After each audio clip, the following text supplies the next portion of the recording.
Well, welcome in, readers. I am Ook, and I normally give it a few minutes ahead of lead time, but I was just like, oh, hey, look, there's a whole bunch of people. I think maybe I should cut the green room chat down a little bit and get out there, say hi to folks. So, uh, welcome to another episode of the Chill Pill whole section there that I'm gonna have to cut out of the Spotify. I am joined tonight, very happy to be joined by Parula, our 2025 runner-up. Parula, welcome in. How you doing? Thank you. I'm doing good. Recovering from a cold, so sorry about the delay from last week, but Oh, no worries. do, yeah. So, yeah, I mean, let's just start off with the obvious thing. You're the 2025 runner-up, and not a lot of people get to say that they've made top two in any DRMC tournament. How you feeling? Has it sunk in yet? I mean, it's been almost a month, but is it, you still look at the trophy? I have it displayed for sure. Yeah, I really didn't expect to get as far as I did, so I still feel actually quite a bit of guilt for beating out people that I really think are better than me, but I yeah, can't deny feeling great about getting runner up. I bet. And Um, I'm guessing Thanksgiving was a lot of fun. yeah, yeah. No, unfortunately, Pangolin was in Japan, so I couldn't play her for any rematches. Yeah. Gotcha. Well, that's yeah. I mean, every story that I've heard about your family, I think it revolves around Thanksgiving. You guys all getting together and grabbing controllers and just going for it. Is that actually the case, or is that a little exaggerated? I think yeah, I'm not sure where that originated. But yeah, we were very friendly, mildly competitive family, so it's always a good time. No throwing of things or anything. Oh, Yeah. that's good because I'm pretty sure we can't get more than like three pro DRMC players together without something getting thrown around. So, uh, good to know that you guys can keep things civil. Mhm. Oh, so I mean, gosh, where to even start? I mean, I can always start with my standard first question about, tell us how you got into the game and, and I guess I'll just ask that, tell where does your history with Dr. Mario start? Um, yeah, so the NES game came out the year I was born, so I don't remember when I first started playing. It was we just always had the NES when I was a kid, so that was the game we most were drawn to. I have four siblings and then two parents who all played. So we would just kind of rotate that. But then, yeah, we got the NES or the N64 version when that came out. And then the last time I had played before getting back into the scene, um, I think last year or the year before was the Wii version. Um, yeah, the game was always close to my heart. And I think Penguin and I, my sister, we most were kind of got the most obsessed about it. Now, you guys are triplets, right? Or is there, Yeah, we have okay. our triplet brother who went to last year's um, Columbus tournament, and then we have an older brother who hasn't appeared yet, but he's saying he will at some point. So um, yeah, we'll Yes, see. definitely missed seeing Ruggy this year. I got a chance to chat with him some last year while your sister was making her run into the immunity pool and everything. Of course, you were out of the country, out of all the countries. For Yeah, those who aren't aware, Prula was in Antarctica last year during the DRMC, and I mean, feel free to. tell us whatever you want to about that experience. About, I know the story I hear is that you and your husband cook and clean at really interesting places like national parks and whatnot. Is that correct, or am I, Yeah, that's pretty close. Yeah. I'm a janitor at a national park, so it's more true about me. And my partner is a scientist okay, normally, but it was easier to get a job as a kitchen steward in Antarctica okay, for him. So yeah, it's mostly true. okay. Um, yeah. Have there been other fun, crazy jobs that you guys have taken together like that, or is that just kind of a hey, you got the opportunity and be blamed if you're gonna pass that up? We normally go on some kind of hiking adventure. So we've done a lot of long distance backpacking trips. So that year we decided we would try to make make money instead of spend all of our money. Um, so yeah, that was more unique than usual. Um, but we'd been to New Zealand and hiked kind of the Appalachian Trail of New Zealand, which is like a 2,000-mile hike across the country. I think that was our previous adventure. Didn't make the Hobbit into Mount Doom trek. Yeah, yeah, we did actually climb the Tongariro crossing, which goes right by Mount Doom Nice. um, from Lord of the Rings. Yeah. Yeah, I remember watching a show years ago. Rooster Teeth had done one called "Simple Walk to Mordor," where a couple of guys who were not hikers at all decided to make the walk all the way from Hobbiton to Mount Doom, and it did not go well for them. So glad you guys were better prepared. Um, Yeah, yeah, it worked out. so let's see. We've seen you now at two regionals and this year's finals, correct? Or was there another one that I've missed? That's yeah, I've been to two Hartford regionals and then I was able to make it to the Kentucky regional in Right. I saw you. mid-March. Why am I forgetting this? Yeah, no, that's weird. It was weird that I was able to get to that one. I adjusted my flight from Antarctica to land there, so um, I normally wouldn't be that close to Kentucky. Yeah. Right. Yeah, that one. That's the only one I've been able to make so far. Although, if Wubs manages to get hers in North Carolina up, I'll be able to make that one. But it's Louisville is its own special animal. I've done it every year that we've been there, and it's just the competition there. I think Bidwell calls it the second biggest DrMC tournament just because of the quality of players that we get. And uh, yeah, I understand why you didn't, top the whole thing if you were just taking your flight back from Antarctica. That would. Yeah, I was hoping that if I didn't do well, that at least I had a really good excuse. Mhm. So that I think lessened my nerves for that one.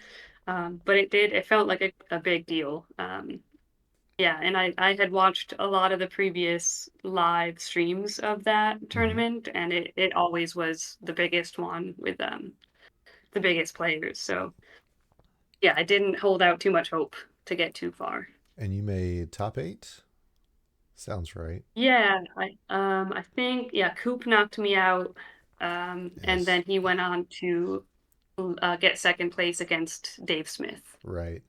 That was an absolutely epic final, and it was an interesting tournament layout. It's our first time doing a double elimination, so it was really interesting, being a part of that, and just helping Bidwell set it up because it took a whole different turn this year. But so that's this year's Louisville, and of course you did Hartford last year, and this year you took second place both times, Um, the yeah, the last Hartford I lost to my sister in the finals. right? Um, and then the my first Hartford regional, I got worse than Oh, that. okay. Savage's husband actually knocked me out of that Oh, one.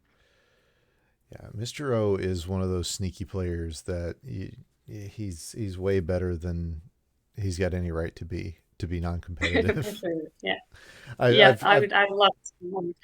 I've talked to Savage about that. Apparently, she won't let him play, but that's a whole nother thing. She's not here to defend herself on that one, so you guys just have to take my word for it. Yeah, I So agree. Yeah. I mean, is it different playing your sister than everybody else? Now we've seen you guys face off against each other at least twice in competitive match. Is it? Yeah, does the fact that you know each other give either one of you an advantage, or is it just like sitting down at home again? Yeah, it's definitely different. I think we both really don't care if the other one wins, which Mm-hmm. I think is the key to feeling less nervous. But yeah, there is a sense of like extra calm over it because whatever the outcome is, it'll feel right. Mm-hmm. Um, and then, yeah, we don't get to play much against each other because we live 6 hours apart. So, yeah, we mostly just play on Fightcade. And then, yeah, it does feel a little bit better to see each other live. Oh yeah, I mean, I like Fightcade and all, but the lag you get with it, it's not much, but it's enough to really throw your game off. And being able to just sit there with somebody and just go, yeah, it's such a different experience. I Hmm. and we've seen that with other players. Coop ran into that whenever in Atlanta or in Atlanta in Louisville, and we've seen other players who have done most of their previous work on Fightcade, and they had that adjustment period. Did you run excuse me, run into that, or was it just like riding a bike where once you got a controller back in your hands, it was you were able to just go?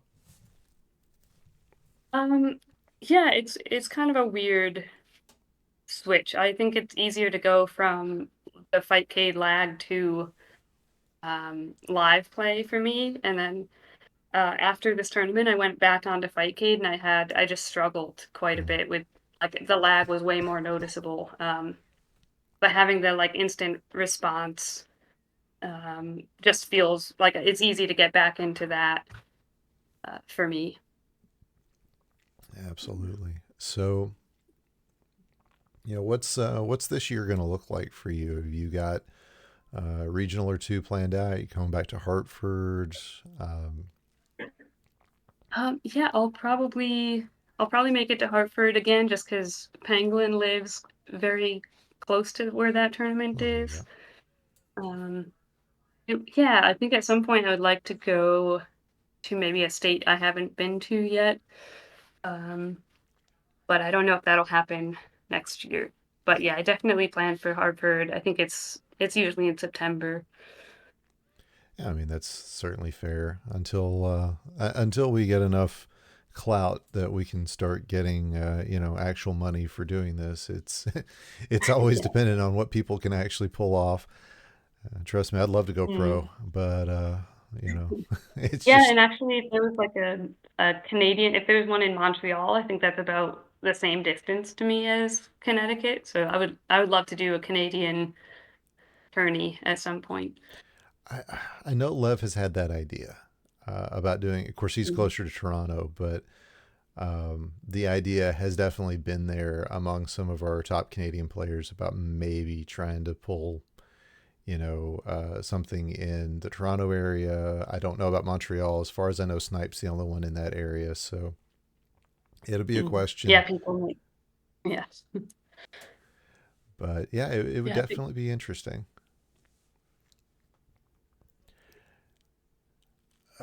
So, what did you think about? Yeah, Lev's in the chat saying those are some interesting rumors. Yeah, well, I mean, all I can report on is what as rumors. I have no actual further information, and if anybody in the chat wants to provide extra information on that front, I will be glad to have it. regardless, I know that's something that Bidwell has been kind of discussing with other people is trying to get, more options out there for folks, more get togethers. Stuff that he doesn't have to run is really a lot of what he's looking for. But getting the word out there that maybe this is a game that can draw crowds, that can bring people together, that has the sort of interest level that Tetris can have. Can have the same level that Tetris has. So it's going to be interesting to see that. Has anybody pointed out to you that you are only the second female versus top two player we've ever had? I don't think so. I think I knew roughly something like that. But yeah, no, that's great. I loved that we had an all-female semifinals with the commentators being the lovely Betty and Savage. Mm-hmm. That was, yeah, that probably was the highlight for me. Um, but yeah, I would love to see more of that for sure. And of course, Sassy was your judge as well. So Oh it yeah, and was, Sass, yeah. and that's, I look at other top level esports, and I mean, obviously there's no comparing, the Rocket League scene with a classic video game, but it's not a female dominated group by any stretch of the imagination. And to have, Heather Ito as one of our previous champions, to have you now as a runner up, to have Savage Octagon taking a speed tournament back last year, to have Larva and Betty and Sarah Sparkles all having been top or runner up. Cat Pants has made a silver bracket championship. The list of female players is long enough that I can't just name them all off the top of my head, of players at that top level. And of course, your sister has taken a regional. Betty's taken a regional. I'm forgetting people. It's so many, and Mhm. I, I feel like that is going to be instrumental to showcasing the quality of our players. And I'm proud to see that. I'm proud to see that this is a community that is as welcoming as it is, and one where female players not only feel comfortable but are excelling. Yeah, for sure. Um, yeah, I'm not a part of any other gaming group, but I've heard some of them can be pretty rough. So um it's awesome that everyone's so supportive and that there's so many women and um just no bad apple in this community. Yeah. I guess it helps that everybody's mom played this game. Yeah. Yeah, yep. I've already asked you about live tournaments. Do you have plans for taking part in any of our online stuff? Have you been doing monthly checkup? I don't watch it often enough to know whether who all is involved every month. Yeah, I look forward to the monthly checkup every month. Before I went to Antarctica, I was limited to the ones I didn't have a stable internet where I was living, and so I could only participate when I was pet sitting for Mm-hmm. a dog or cat. And I've since moved, so now I hope to participate in pretty much every monthly. Um, and that's pretty much I've just got knocked out of the Virus Buster League. Um, I've considered dabbling in some of the speed scene, but not there yet. I Versus is really my love. And I'm not sure yet about speed. Well, you beat me to asking, because that was going to be my next thing, was asking if you had any interest in joining the dark side and bringing your talents over to the speed side of things. Of course, very open group, and I'm sure you would excel just as yeah, both you and your sister. You know, Ruggy too, for Mm. that matter. I've seen the guy play. I know he can play. He always gets lost in the shuffle, but like I said, I know I've seen him play, and he's quality as well. But yeah, you Yeah, he guys. Oh, go ahead. yeah, Ruggy is so good at like precision, and he does speed running of other like Mario type games. But he just for some reason never got obsessed with Dr. Mario like my sister and I. So yeah, I wouldn't hold out too much hope. He just doesn't see why we love the game so much. But he's quite good at it, but motivation just isn't there. Yeah. I'll say this: when I was first, before I actually got into the scene, uh, I, I had it in my back pocket because, like so many people, this was the one game my mother would actually sit down and play with me. Um, and I remember thinking, yeah, it's fine. It's a fine game, I guess. But once you add that competitive element, even on speedrunning, it it changes the game so much. It goes from this nice casual puzzle, oh, can I do this?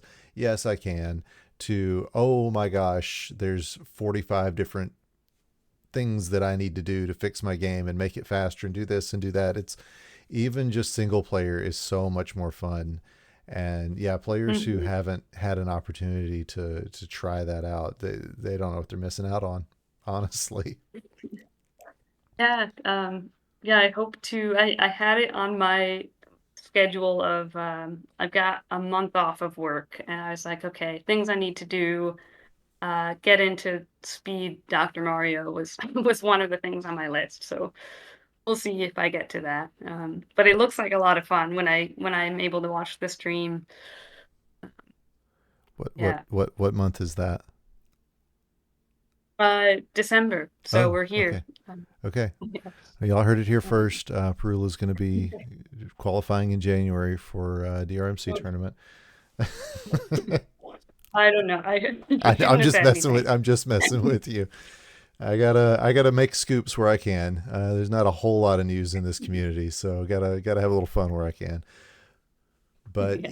yeah, I mean, there's a reason that I'm always out there, pounding the pavement, trying to get more people into speed. It's because we do have a lot of fun with it, and it does give you the opportunity, even from even from as far away as we all are, to sit there and play your game on an actual console and still get to have fun and be competitive with other players. And that's one of the reasons I like it so much. Mm.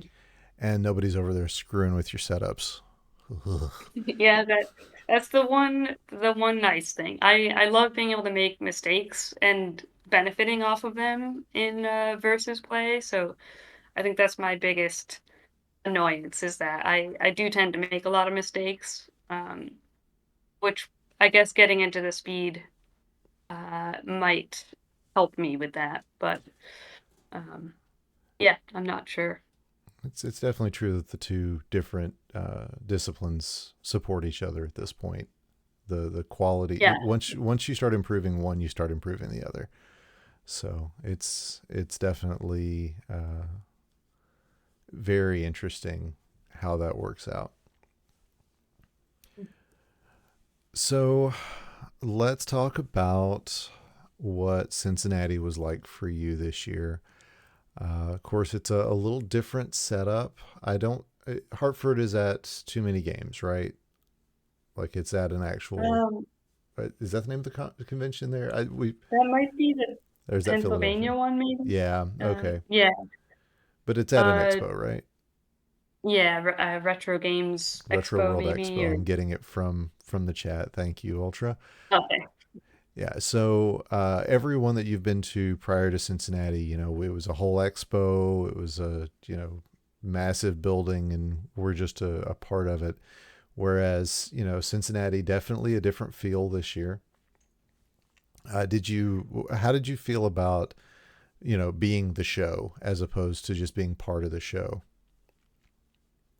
It felt like it made a lot of sense. So I missed out on the previous Columbus events. But I loved that it was like almost 100% Dr. Mario. Yeah, it felt right. Um, and there there weren't like I my experience previously with the regionals was that there's just a lot of distractions and um, yeah, it just felt kind of like a side event. So yeah, this was really great. Well, speaking of distractions, I mean, you were one of our hot seat players. Yeah, and honestly, it's that was a decision that was made. I think Savage was the one who did most of the setting up of who was going to be the featured players, but it really, I don't think any one of us on leadership would have been able to say no, no, don't do this, don't do that, switch this player out. And there was never a question that you belonged in that seat. In fact, that was the number one spot where you were sitting. You know, Dawn was the one in the second group. I forget who we put there on the third group. We made sure that the players that we had out front were going to be players who we expected to do well and just have really good games. So how did I feel like some players that just made their day so much easier, and some players would have made it harder. Especially being in that first group that went so much longer than the others. You know, what was that experience being there, being on camera the whole time, hearing the commentary the whole time? How did that affect your gameplay? And what did you think of that? Yeah, yeah, I think you were the one that broke broke the news to me, as Probably. both good news and and bad news. So I was just like, I'll just go with the flow. And I do. Part of me feels like it was um, a benefit. Like I didn't have to get up from my seat at all, so I didn't have that like, who's my next player? I gotta go over to them. And it might have allowed me to get used to, after the first couple matches, I was just kind of there. Mhm. Yeah, it was less change for me. So that might have helped me out. It might have also given me some like false confidence because being called a featured player, I was like, oh, okay, yeah, I can do this. And yeah, I'm not sure how it would have gone otherwise. But yeah, it was kind of nice not having to get up every round. Yeah, and as one of the players who wasn't on that featured list, I really enjoyed the experience back in the blue room, just quietly game, game, game, game, game.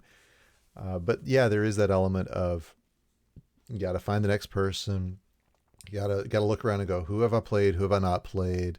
They started Mm. us off in like these little pods of players because by the second group where I was, we kind of had things figured out. So here's the first five you or first four you guys round robin each other, and then we'll go to the next group and the next group and the next group until you get called out to the floor.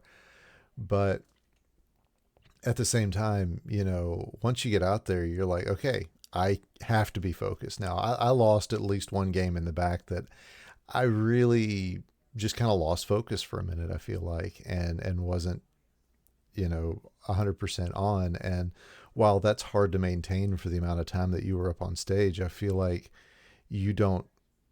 Your thinking doesn't go that way. Yes, you've got all the distractions of the crowd and the commentary and everything, but also you've got the lights on you. You know what's expected of you when you get up there. So I haven't gotten clear from anybody whether it's a good thing or a bad thing to be out there. Yeah. Yeah, it's hard to say. Yeah, I did feel like I had a chance to kind of settle in and get used to it, perhaps more than the other players. I also liked to think that I was kind of like the villain. Like people would come up and be like, "Oh, a featured player. Like I gotta deal with this now." And that that might have played with my head a little bit, but I don't know. Yeah, I mean, when you're going out there, especially if you're not in the first group, you're going out there and you've got a gauntlet. Uh, a lot Mhm. of players, I know Jess, when she went out to the gauntlet, she was leading her group. I was close to leading my group. And but when you're sitting back in the blue room, you're just going, okay, yeah, I may be ahead, but I still have the gauntlet, and that could be 5 losses. Who knows? Yeah. Who knows? And of course, you guys are Mhm. sitting up there going, okay, I'm getting my wins, but I've still got these other four that are also featured players. I got to take them on at the end. So, Yeah, yeah, and you mentioned Jess, and I could see the leaderboard from that room, hmm and I think she had like a 100% winning record. So she was probably the player that I was most concerned about um, yeah, she playing was. against. You could tell. I mean, I saw her in between, and I forget what I called her, but it was something along the lines of just killer. Like she was just destroying that room. And of course, I mean, you've met Jess. She's a tough player. She Uh, really is. Yeah, I think she's kind of like sneaky, not always mentioned, but is definitely hmm top level player. Yeah. So did you have a chance to look over your bracket before you got there so you could see kind of who all was in your qual pool and get an idea of, okay, well, it's going to be this, it's going to be that, and maybe count up how many wins you think you're going to get?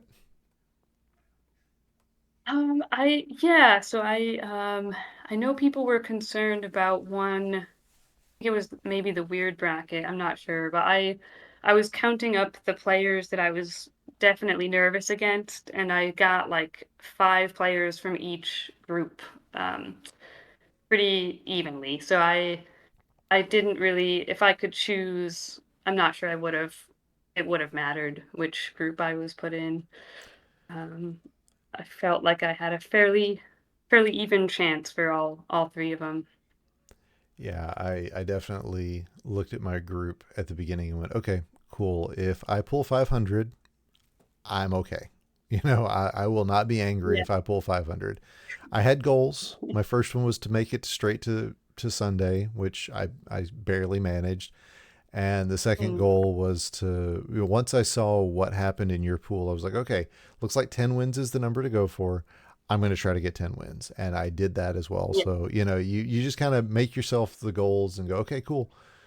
But, oh, Yeah, yeah, that's about the same. I tried not to think too much going into it. And then I was very like pessimistically hoping for like 20th seed. And it's like anything better than that will feel good. And then secretly I was hoping for like top 10. Um, but I really didn't expect to get as far as I did. Um, yeah. yeah, absolutely. And did you feel like, and this was just something I hadn't even thought about, did you feel like the fact that you knew you were going to make the bracket kind of took some of the pressure off? Or have you even been in a tournament where, that was a consideration? Um, yeah, I guess I wasn't too sure. Yeah, I was pretty sure I'd make the bracket initially, but yeah, I don't know. I wasn't too stressed about that part of it. I really just didn't want to like make a fool of myself and like lose Right. every game. Well, I mean, that was the thing, was this year everyone was making the bracket no matter what. Whereas in previous years, if you qualified, and I think I know Sahara last year did not make the top 48 straight up. She ended up being an alternate and came in and, got her wins there. But we, I forget you had to be like 5-2 or better in a 7-person pool in previous years just Mm, to make the bracket. And if you didn't make that, you're not playing on Sunday. It was just the way it was going to go. This year we didn't have that to run into, and I feel like it took a little bit of the pressure off. you knew, hey, I can have a bad day, and it'll just make the rest of my tournament that much harder. But Yeah. Yeah, I had heard about that from the previous Columbus tournaments and how like really good players still had to keep playing in the qualifiers mhm. to get in. Um, so yeah, I'm glad I didn't have that that level of stress. So Yeah, I think it was quite well organized for this one, and just it made a lot of sense. yeah, it's been a lot of work to get the qualifiers, and I think we've got a few more tweaks to make, but it sounds like the direction we're moving is towards like I think a cap of 16 players per pool, and that's going to be. Chris is pretty sure that's where the sweet spot's going to be. So we're going to be making a couple more tweaks for this coming year, but from just where I started in 23 to today, it's such an improvement. And yeah, I, Hmm. I think it's going to be good. So how did you feel about having the comms constantly on your, talking about your play? Um, I I was surprisingly okay with it. I tried, so I tend to play at home with some kind of background, like an audiobook or music or something. Mm-hmm. So it kind of just fit in, and then I don't like to listen too much about like I know what moves I plan to Mm-hmm. make. So if a commentator says something about how I missed something, I don't take it too seriously. It's kind of interesting just to see what they have to say about the gameplay. So I didn't feel like it bothered me too much. I also was the farthest chair away from the commentator's desk, so I'm not sure if that helped dull the sound a little bit for me. Um, I've been a long proponent of Chris. We need to turn the speaker down or face it towards the audience. Keep the players away from it. It's again. I think it was better this year than it has been in the past. But mhm. yeah, you were definitely one of the players that I was most concerned about when it came to uh, affecting the play. Not because I thought that you would listen and let that affect your play, just that you and Pangolin are both very quiet people, and I I didn't know if that was because of actual shyness or what, but the one thing I didn't want to do was make somebody feel very, very uncomfortable up on stage. That's probably the reason why I would have come to you immediately and said, "Hey, just so you know, you're going to be up on stage. To let us know what you need," because the last thing I want is for people to feel uncomfortable in this community, and you were one of the Yeah, people I was most concerned about making feel uncomfortable. So I'm glad it just rolled right off your back. yeah, I think it did. I would be interested to hear what Pangolin thought about it. I haven't talked with her about that aspect of things, but yeah, she's a lot more shy, I would say, than I am. But I think, yeah, I think she also was able to let it roll off her back. I'm not sure. Well, I mean, she was in the immunity pool. She knew what she was getting into from day one. Once you've won Yeah. a tournament, you're under the lights the entire time you're at the grand finals. Whereas, the rest of us, we just kind of have to take whatever lumps we get, and not knowing coming in is part of the struggle. So yeah, that happened. Yeah. Well, Yeah. and yes, I haven't contacted her yet, but I'm hoping that maybe I can convince your sister to come on the show after the new year. Maybe we'll still have a chance to chat about Hartford. I would still love to get her take on that as well. Of course, we talked in Cincinnati, and she apologized for no good reason. This is not an expectation, but anyway. Well, I guess we could go ahead and chat about the actual matches. Of course, I've already asked you about how you feel about some of the players, and normally, I do a lot more in depth. Tell me about this pill, tell me about that pill. But I know you've already told me you're an early to bed sort of person, so I'm not going to keep you around too awful long. But let's go ahead and get started with your first matchup. This was against Hazmat. And by all means, tell me. Well, I'm going to stop you for your very first pill. And looks like you go all the way to 1-2.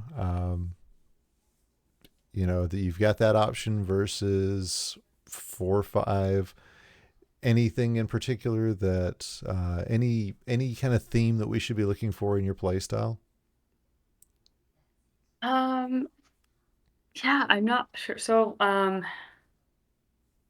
I don't know. So I think I got knocked out pretty early in my first regional. So since then, I've been I've been very specific about not risking top outs early on. So not Okay. putting pieces in the middle. Um, and yeah, I tried this tournament. I did try to take it a little bit less risky, I think. Um, and just yeah, keep level boards and not build up too much in the middle. But I do have a hard time resisting certain pretty combos. Got that magpie syndrome. I get it. Yeah. That is something I always tease Betty about. That the two of us have a history of just being magpies. It's pretty. Let me do that. Yeah, yeah, I was gonna say Betty-esque style. I aspire to be Betty. So I like to think I have Betty style, but I don't know if I can really match that um, as well as her. I will tell you, doing comms really forces you into that, because those are the ones that you get to talk about during comms. So it's just very much let me, those are the plays that you start looking for, and kind of regardless of whether it's the right play or not, a lot of times you kind of go for it.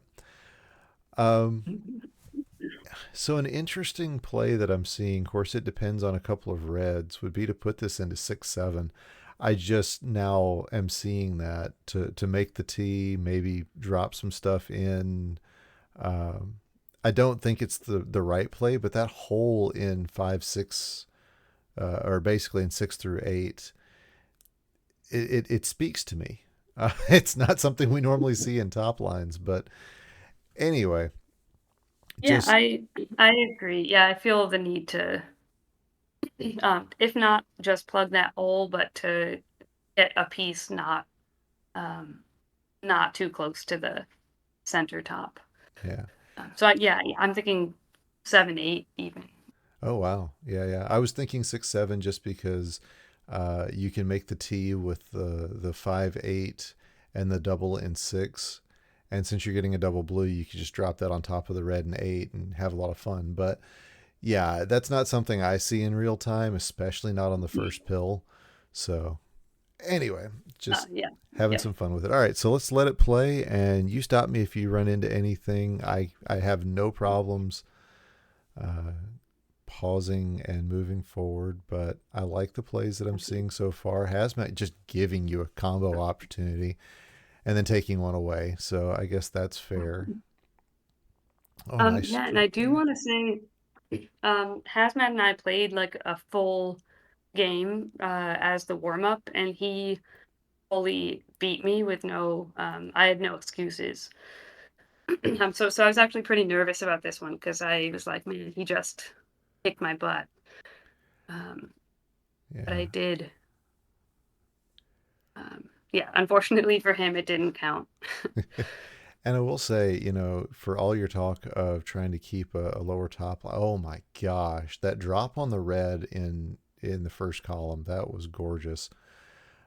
Yeah, for all that talk, you're doing a lot of things that a lot of comms would at least consider risky. So the your setups are very very interesting, and this is something we see from players that uh, aren't in the scene as often. I guess is they do a lot of Mhm. things that aren't considered standard and at this point, and it's interesting to me seeing kind of where those ideas come in. So It is a shame we're not studying these games more. I So, where do you rank having a clean board? Oh, that was a misdrop that you're going think that to. was, yeah. Yep, but it's clean now, so that's beautiful. Where do you rank having a clean board versus just being able to knock some setups down? Um, I I definitely don't focus too much on having. I feel like I tend to have pretty messy boards. I definitely prioritize combos at all costs um, over specific board states. We'll be talking about that later, I promise. Uh, yeah, the sister match is definitely one where I'll be interested to hear what was going through your head, and I know Lev, if he's still around, then will be doing the same because the two of us were standing next to each other during that match, and yeah, we both had some very similar thoughts in the moment. So I'll be curious to hear what was going on in your mind. But yeah, all right. So definitely not at any point have you had what could be considered a clean board state, but Yeah. you know that combo right there is proof that you're seeing the board, you're seeing you're seeing what's going on. I'm seeing my chat. You know, Lev saying that he screamed during game four, and I know I was right there. Um, just yeah, it's interesting the different play styles that players come up with. I tend to be more of a clean player because I you know I play speed. That's my bread and butter. So Yeah. it's Yeah, that's one it's thing I different. think, Yeah. uh, if I got into the speed, yeah, I'd be interested to see if I came out with cleaner boards, with more of that practice. I And there's don't know that definitely you would. games where, yeah, yeah. I don't focus on it as much as I would like to, like where my trash falls. It's something I think I could improve on. Well, and you know, there's a reason. Oh wow, he just gave you that one. There's a reason that there Mm. are multiple play styles, and that it's what keeps me in business doing this show. So I really shouldn't complain. But yeah, one of the things is that we see a lot of different ways of doing things, and as a result, you know, we don't really come up with one single way of doing any of this. Oh, Mhm. that's just wrong. Oh, I saw that happening and I loved it. But the drop down into the blues, oh, is so clever. So yeah, you know, I mean, there are players who focus on speed. There are players who focus on getting the combos, and I think the ones who find the right balance between the two are the ones who are we're seeing do the best right now. Mhm. Yeah. Um, yeah, I really love um, Lloyd's play style. Mm, I'm afraid to play against him because he's just so fast. that combo. Um, Yeah, and yeah, there's a lot of. so since you mentioned Floyd, Floyd is a player who, as a speedrunner, has gained a reputation over the years for having a very keeping simple boards, keeping things flat, not you know, not causing a lot of drop time, not going for big combos. He's changed his game a little bit over the years, but he's definitely somebody that I could see that I could see where you would go, okay, yeah, this is a player who um, really has a very contrasting play style to yours, and yeah, it improves your speed, but it makes it much harder when those are the things you focus on for you to be able to really yeah, to be able to survive garbage as well. So Mhm.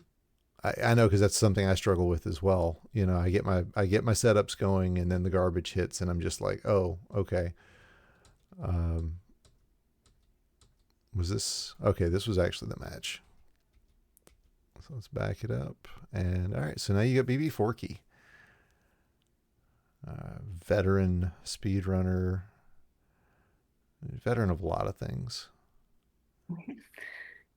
Yeah, he I don't know if you know the backstory, but him and Ruggy used to compete in Guitar Hero. Really? Um yeah, so he my brother Ruggy used to think of Baby Forky as his rival. And then when Pangolin and I got into Dr. Mario, he was watching and he was like, "Wait a minute, BB Forky, I know that name." And so it was his long lost rival, um, which is just hilarious to me.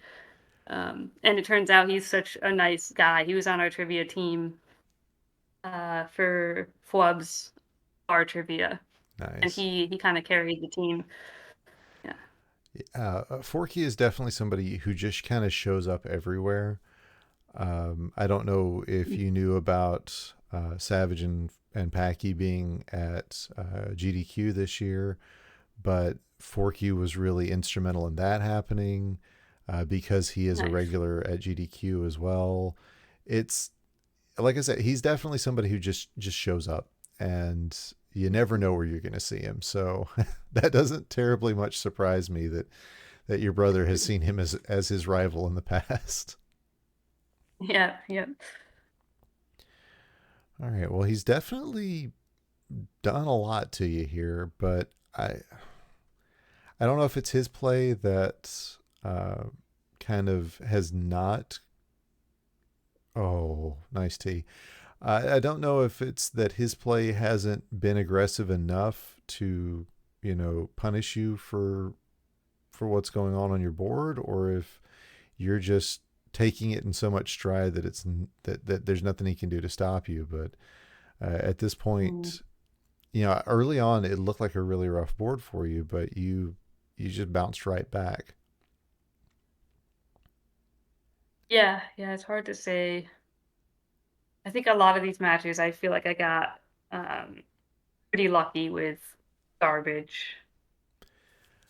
That was Uh, gross.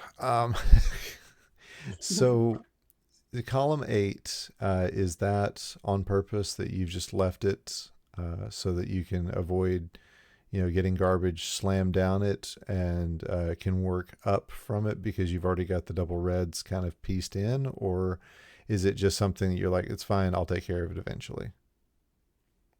yeah, I think I felt like this happened a lot this weekend, but yeah, I just had moments where it just got too out of hand, and I was like, I'll figure it out later. And yeah, I think that's an intentional strategy. Uh, And there are a lot of players for whom that is a regular strategy. I can see the benefit of just going, okay, cool. While I've got it's basically a single column umbrella going on there. Oh, and it's now shot. yeah, yeah, and sometimes that just works out like that as well. So, all right. Well, so far so good. Of course, now those reds are set up in a quad, so that makes it even better. You've got opportunities there to take that out, and that's, to me, Hmm. 100%. I would never pass that opportunity up. You're going to give me the opportunity for a quad in NES, I'll take it. Hmm. I play too much SNES to not appreciate those. And yeah, I mean SNES. There's a reason you'll hear people say it's the better version. One of those reasons is just because the RNG lets you get those quads in. Hmm. All right, but cleaning this one up. Oh, perfect speed play. Of course, it's going to cause drop time, but he's still way up at the top of his board, so you don't really have much to worry about unless you get stun locked, and that looks like it's what's happening.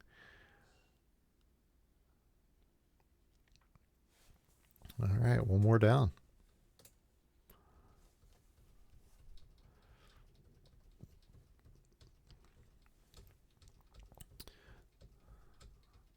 So two down, two up, two down. At what point, are you feeling confident here? Is it, what's going through your mind is, oh, as Doc sits down next to you. Oh my gosh. Yeah, I think so far all of these players I had played in the monthly checkup before, so um I felt pretty good about like knowing what kind of player they were. Right. Um, so I knew I still had my work cut out for me later on, but I wasn't overly nervous yet. Yeah. It looks like Doc had a controller problem there, Yeah, yeah, I remember that. which is too bad because you had a killer opening to that board. Yeah, I played Doc. I pulled him in a pool my first year, and it was the first time I'd ever played him, and I just immediately thought, well, this is not somebody that I expect to beat. I did, and it surprised me, but he's Hmm. just one of, he's a legend.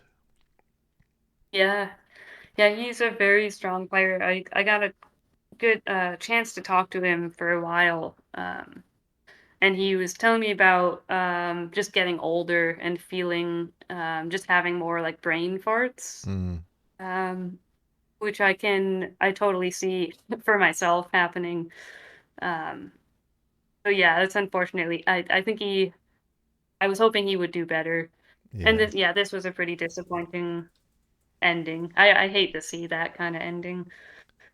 yeah. I mean, we are an aging community. Of course, you just told us how old you are, and you made me feel old all of a sudden. But uh, I'm not that much older than you, but I am older.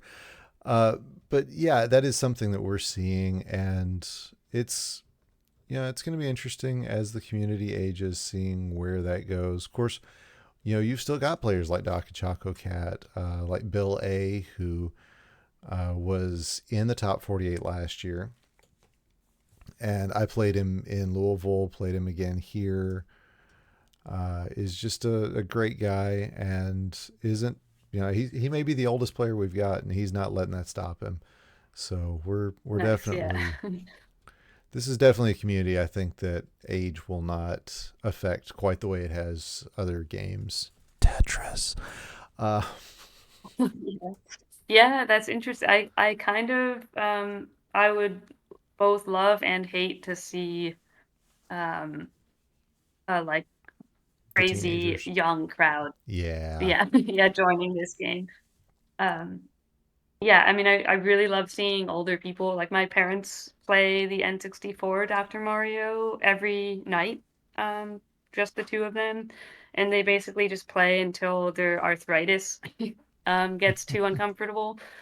Um But, yeah, I think I think that's great. I would love to see just like a 50s A plus senior store. tournament somewhere. Yeah, yeah. That sounds great. All right, so your next opponent's Dr. DRX. As far as I know, a newcomer to the scene, although a very solid player. Of course, he and Rob Burrito know each other. And Mhm. I got to say, I played him in Fightcade recently, and dude has absolutely got some skill. I think we ended up going like 3-2, 2-3-2. I think he beat me like 2-3, 3-2, 3-2, or something crazy like that. It was we went the distance on a best of two, and just a really solid player, and from what I could see, really good guy. So, what do you see in this match? Yeah, I don't think I played him much this weekend, but I wound up playing a lot. I think he had to go up against Snipe, Hmm. in his bracket, and so I was trying to help him prepare for that. Um, but yeah, I don't think I had any easy matches really in this whole stretch. Yeah, it's definitely. I mean, this it's pretty much a murderer's row so far. Um, the players who have an opportunity to be a spoiler, and can just straight up get wins. And again, I think a lot of that has to do with the quality of competition we're seeing on Fightcade. A lot of really good players are just getting better by playing there. So Hmm. it's been, whew, it's been tough. Yeah. Yeah, And and I feel like I had a lot of these matches where my board is kind of full um of pills, and then I kind of take over at some point. you had a setup, and there's nothing wrong with that. Of course, all the double blues are not helping at all. That's the second double blue rush we've seen on this board. And okay, there you go. You don't end up making it as the combo you were looking for, but Mhm.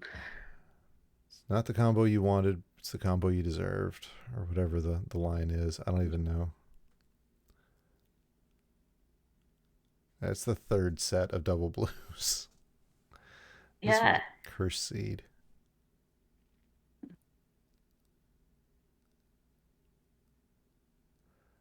Oh, yeah, I like the pretty plays, but yeah, it's that's my commentator's experience coming out. I'm just like, oh, this is great. Mm. Yeah, there was one point when I was trying to figure out how to be a better player, and I realized I just needed to resist certain things. Yeah, Um, but at the same time, we're having. I have the opposite problem where generally, I resist too much of not even I mean the pretty plays sure, but oh, that's set up for the double. That's just nice. Um, but at the same time, I focus so much on the clean plays because that's what you do in speed, and it's had a negative impact on my play style for sure in the past. Uh, mm, so it's finding that balance. Again, I think is key. yeah, yeah. And yeah, you just turn this one right around now. And this is not the first time we've seen this where you had a board that looked kind of rough and your opponent, was sitting on easy street, and then you hit that turning point, and then all of a sudden you're down at the bottom of your board, your opponent's up at the top of their board, and if you're not paying attention, it seems like magic. Yeah, I those are kind of my favorite matches where I just kind of am able to turn things around. Um, I never assumed that I won't be able to win a match because I feel like I've seen too many sudden reversals. Okay, I think what happened here was we had gone to commercial or something. And like I hear okay and go, and I look up. I was like, oh no, because it or we had swapped off. No, I don't think we had swapped off at this point. But you've got Flubs here. Yeah, and I don't think I had ever played her prior to this. Yeah, Flubs is new to the speeds or the versus scene. She's been on speed for a few years now, off and on. Uh, she is finished with her master's and working on her doctorate, or about to be working on her doctorate or something. I forget. Oh no, she's medical, so it runs a different way. I'm used to the academic side of things.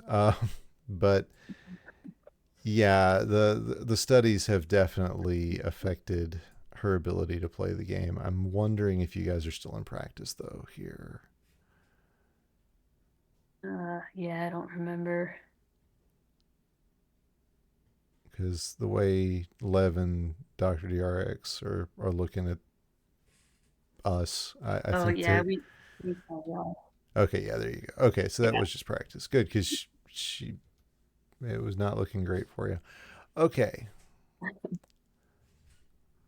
so Let's yeah, see. these are the plays that make sense. You're giving yourself the best opportunity for combos.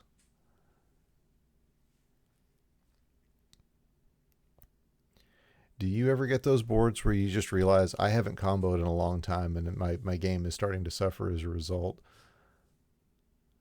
Yeah, I think that's what I experienced with my first loss, and this was against Neo Speedo, and I just wasn't able to get any combos, and it felt it felt terrible. Um, Yeah, it will do that. That is for sure. And it's yeah, that sudden realization that it's happening. Like you don't, it doesn't happen. You know, you don't think about it a long time. It's just suddenly you're like, wait a second, I've not comboed. No wonder I'm losing. yeah. Sarah Sparkle calls it in the speed side. Remember to go fast, as in, you know, don't forget that you're playing a speed run, not just having fun. You know, and that's something that we do sometimes. We just kind of get in our own heads and go, oh wait, I forgot. I'm running this game. I need to actually, you know, play faster. And Mm. yeah, I imagine it's the same in speed or in versus when you're just like remember to combo. Yeah, yep. But it's, I mean, it can be a marathon when you're expecting a sprint that makes things a little harder.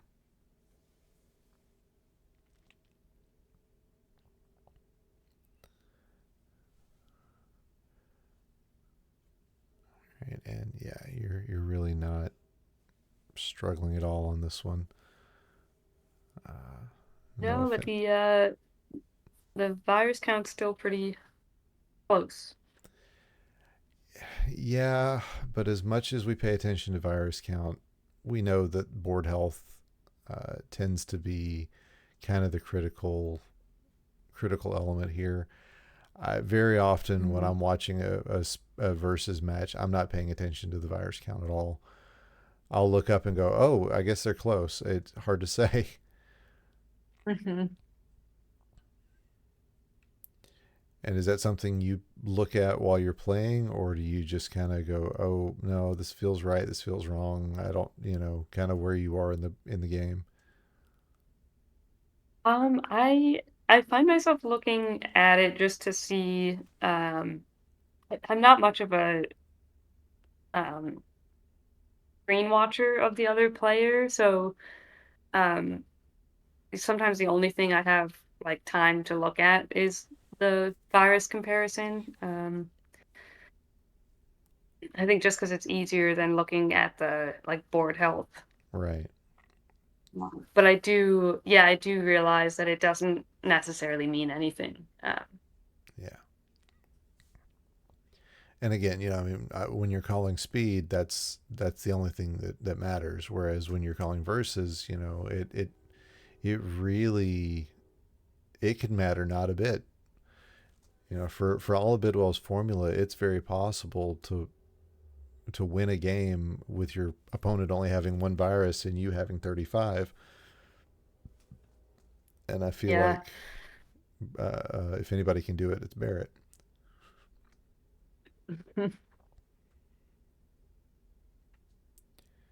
Anyway, what were you going to say? Oh, I don't know.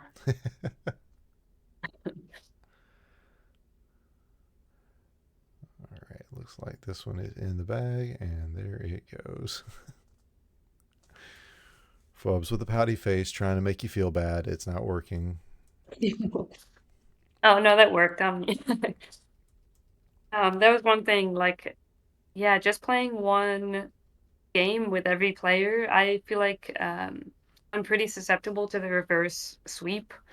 Mm, Um, because I get too comfortable with two wins, and then um, yeah, I think I allow for the other person to turn it around. So I often wonder about a parallel reality where we played best of five for Oh, these rounds. and 3 weeks later, the tournament is almost ready to start. Whew. Yeah, it would take quite a long time. Especially with Neospeedo in that was somebody. I believe I had heard that when he got done on stage, he still had like 7 matches to go. Like it was an Yeah. insane, and every one of his games just took so long to play. Like at some point, you're Yeah, gonna I have believe another it. opponent. Yeah. And if you want, we can skip on to your knockout matches at any point. Just say the word. Okay. Yeah, it's all good. Okay. Okay. We are almost to your next match. There we go. All right. So you've got Sazzy coming up. Yeah, Sassy. I think Sassy's game was the closest we came to. Um, it was just a very close ending. So yeah, that would be a good one. All right. I think you guys are practicing still. You go for a full practice, like so much. Yeah, we had. I think we had. They hadn't quite dialed it down, perhaps. The first set, so I felt like we had a lot of downtime. Okay. This should be the right one. I will tell you. Uh, I and the interesting thing is the question of whether you go full speed during your practices, because there are some players who just don't want to show off all their skills, so they'll like hold back a little bit. So Yeah, I've noticed that. I started out just playing as my real self. it's a good way of And then putting I it. think at some point um I just started to like mess around a little bit. But I sat down next to Tomahawk and we did a quick bit, and that was actually my first one out on stage. And we're running through, and I ended up beating him, and he goes, "Yeah, I always wanted to do that." I look over, his entire screen is 100% full. He had just been messing around trying to get a completely full board. I was like, okay, okay, this is where this is going. That's cool. I don't mind. Uh, nice to know we yeah, were having some fun.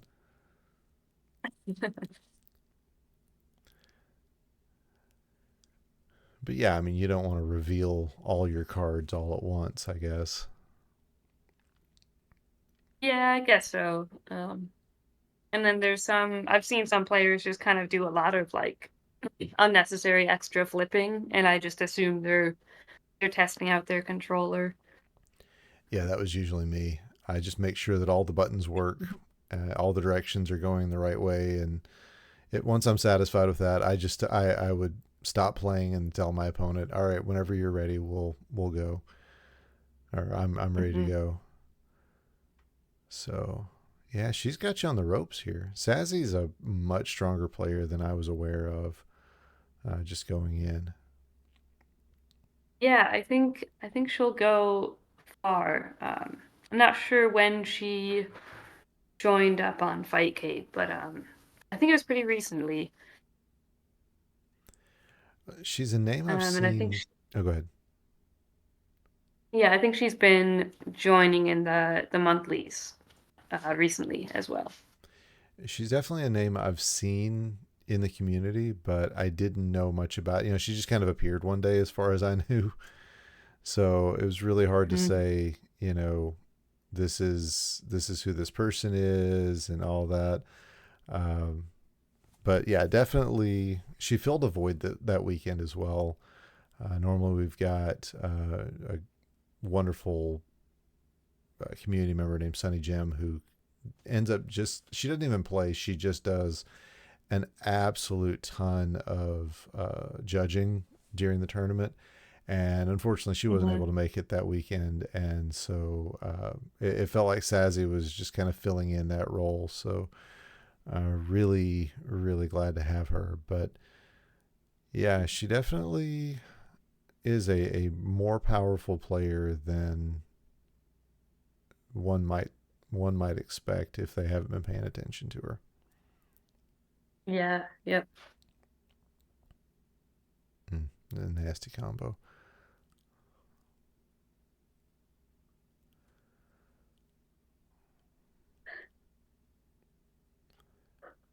I mean, yeah, it was a good match insofar as she played you well, but you're still kind of wiping the floor with the entire competition right now.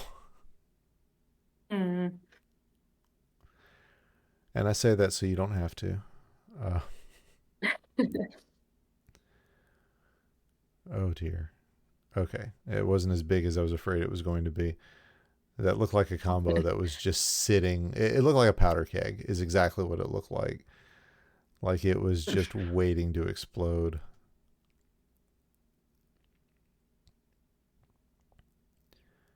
Yeah, I think this is one that we got close. I could be mixing it up with another player because it looks like I have a pretty good end game. Yeah, yeah. You definitely have a handle on Uh, things. yeah. And I mean, okay, yeah, that umbrella over on set. Oh, did yeah, okay, yeah. I could tell by the look on your face you did not intend to do that. I was gonna say that umbrella you've Yeah, that got might. laid over on seven is gonna keep you out of trouble, but it did not do that thing. That's probably how she managed to Yeah, come that back might. on you. Yeah.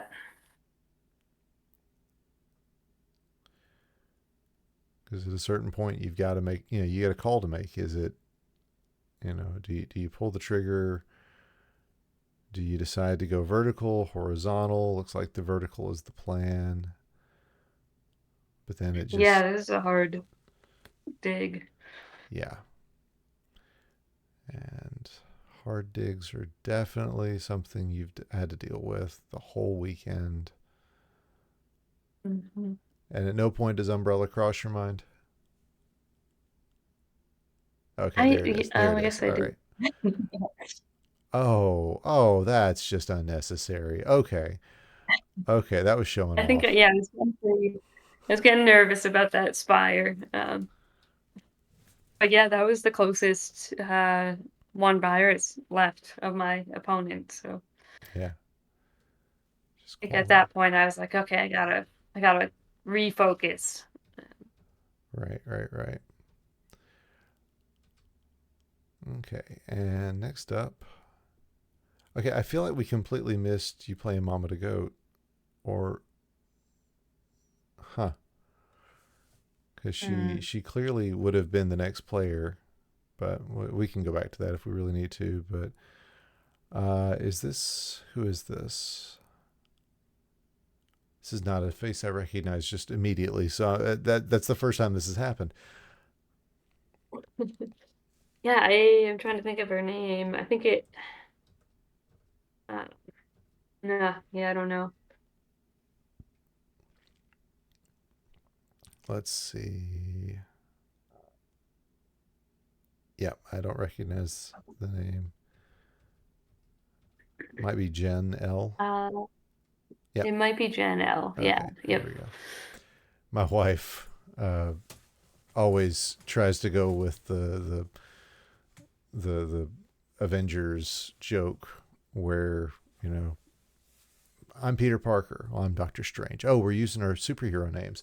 She always refers to it as using our superhero names when I refer to her as Discordia. She's not accustomed to that. I'm like, well, it's kind of the way online communities work. We're secretive people because safety, but it it does make it interesting when you come across somebody who just goes by their name and you're just like, oh yeah, sure, yeah, yeah, that's you. Okay, Yeah, it might be an alias might still. be. Yeah. I mean, Floyd's real first name is not Floyd, so Is that real? nope, nope. He's named Floyd after the band. Oh, that's right. I think I did hear that at some point. Yeah, Betty isn't Betty. That's correct. These are people whose first names I do actually know. So, um, yeah, it's a whole thing. Dawn is not Dawn. That's correct. Leviticus is not Leviticus. Yeah, I mean, until Gridley's he. What were you saying? Gridley. Yeah. Until Dawn put a face cam on, I did not realize Dawn was a guy. Uh, which that was kind of funny actually. I made that assumption very incorrectly. Oh, Yeah, I think I might have made the same.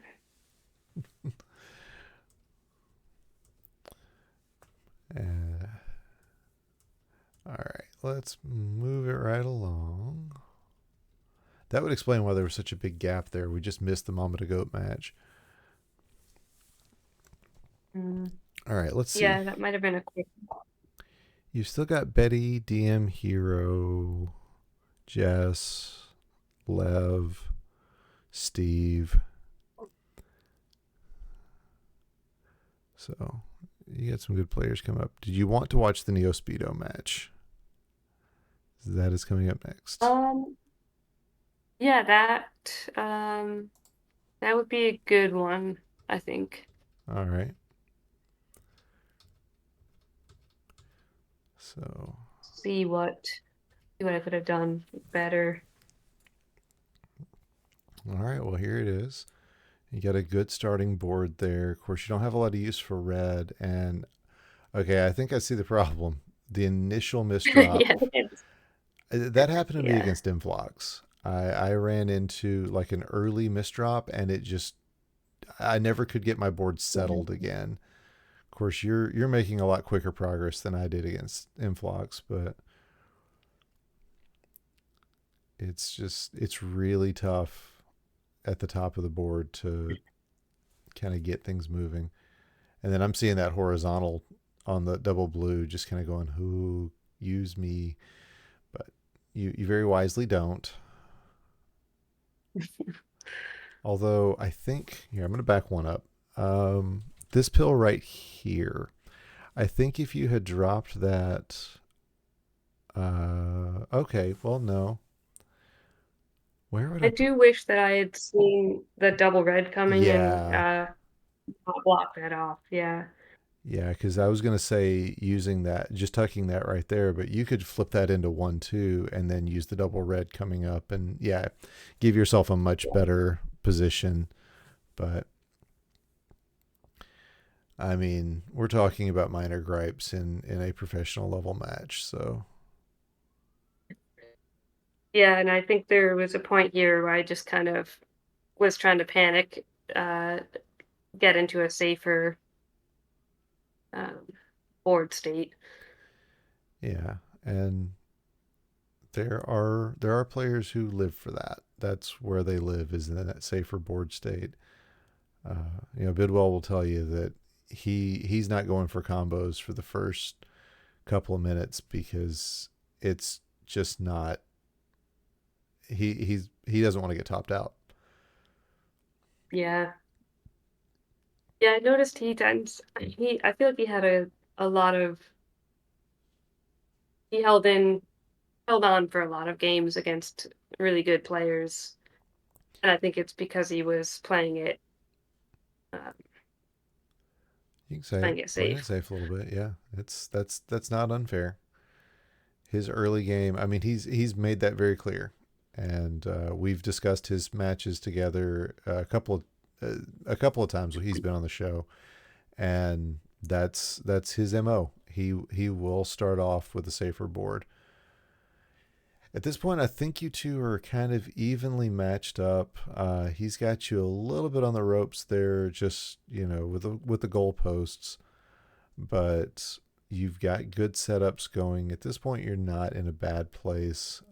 You are about you're one speed ahead of him. So, judging how much time you're spending at one ahead of him, I would say you're about ten pills ahead.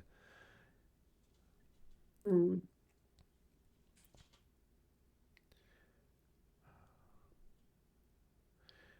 And do you put any credence on the strategy of just not pressing down so your opponent, you know, has to deal with a higher speed than you do? Not really a medium Um, strategy, but later on.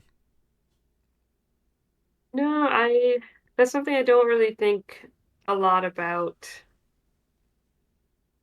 Um, I just always want to be pressing down.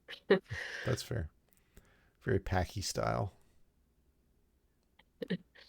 But yeah, I do have a few opponents that I tend to get into like very fast end games. Mm-hmm. And I did have that thought where like, oh, maybe I shouldn't be, because I always end up being so much faster and then I'll just top out because I get to the point where I can't maneuver. Um, so yeah, there's a lot of things that I don't really think about that I think my game might improve if I make a point Well, to think about them. well, don't let's let that happen. Your game is good enough as it is. We don't need you getting better, gal. Uh, anyway, yeah, and the reason I asked that came up last year during Leviticus and Luke's epic with the 75 match where they Yeah, literally got speeds that we had never seen in competitive play before. And that ended up being the difference maker, was that Lev was giving himself the opportunity to uh, just slow down and basically let Luke build his own grave, and it ended up yeah, working out for him. yeah. I remember him talking about that moment and like making that decision. And I don't know if I would have even considered. Oh yeah, Um, that's big brain thinking right there. yeah,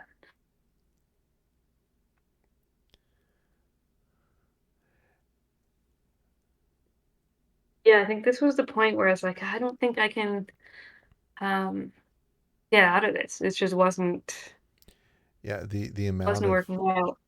the amount of garbage he's throwing down, it's just not giving you an opportunity to kind of move yourself out. Oh, yeah, at that point that's about my level right there, where you just were, where it's just like, "Oh, I'm done." Once the speed is up this high, I'm pretty well sunk.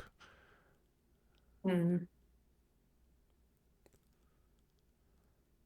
It requires a level of fast thinking that I'm generally just not capable of. That's why I play on medium. No, I love when it gets this fast. And this is why I'm talking to you as the runner up, and I'm over here as a schmuck that managed to get out of the first round. Yeah. This is a I definite. am seeing some good combo missed opportunities here. Oh, oh, I think you wanted that one and you just couldn't get it flipped over because you had a tuck Mm. over into that red cross there.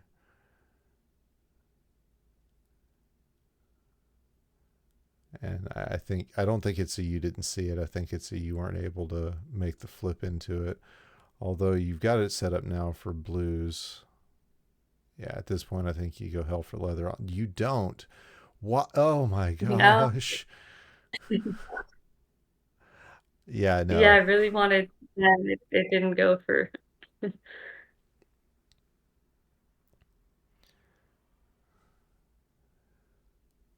Whew. Mm. Oh yeah, my pool was tough, Don.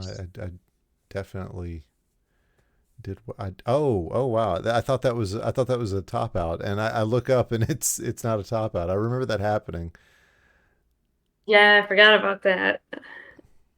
and that happened a couple of times that this weekend, and that's not something we ever see happen.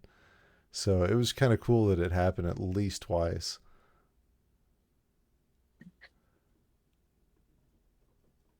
Just the charity survival. Oh, okay, yep.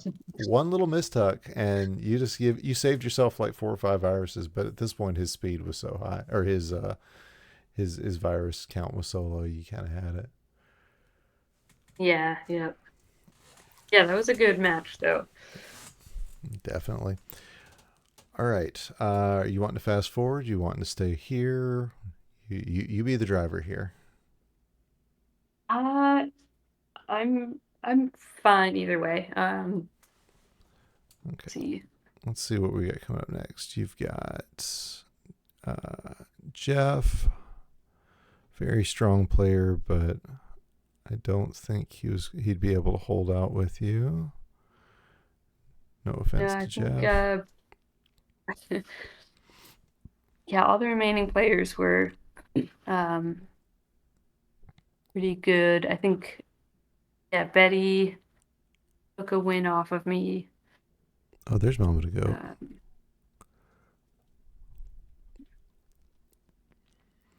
There's Lucas. All right, Jess Lawley. I mean, of all the players to. So you said at this point she was practically undefeated, if not completely undefeated. And you guys, you set your yeah, practices up. yeah, I think she was. I don't could be wrong, but I don't think she had lost any games in the other room Whew. at this point. Oh wow. And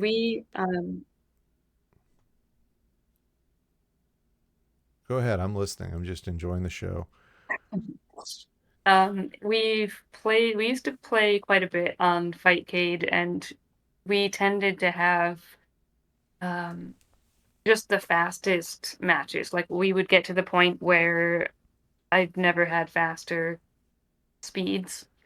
Oh yeah. Um, and yeah, and that's my ultimate favorite is just when it gets so fast you can't get the pieces over, and then you're just kind of um, surviving.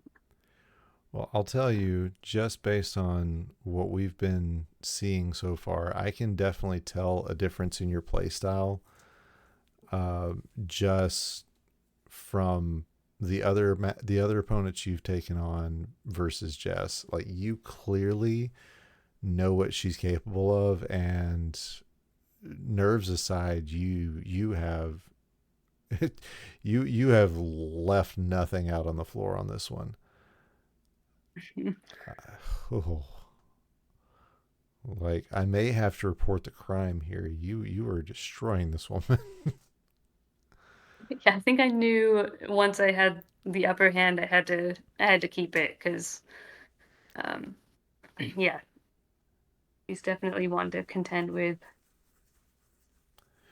But I mean, literally, there was just no question. You went straight combo hard, and yeah, you got the right pills in, but that that's just cruelty.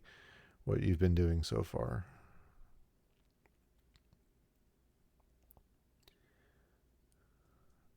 At this point, I know I was off comms, so I wasn't watching any of this. I called the first few matches that you had there, but by this point, we had already moved the mics over. You guys had already hit the halfway point, so it was like, okay, we don't need to strain anybody's voices, Hmm. Betty.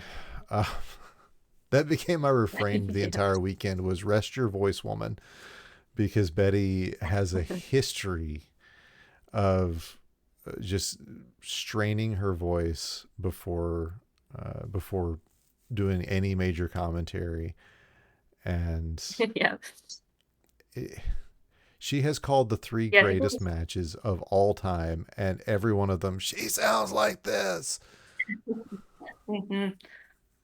I really thought she would make it longer than No, she did. she's too excitable. We love her. Yeah.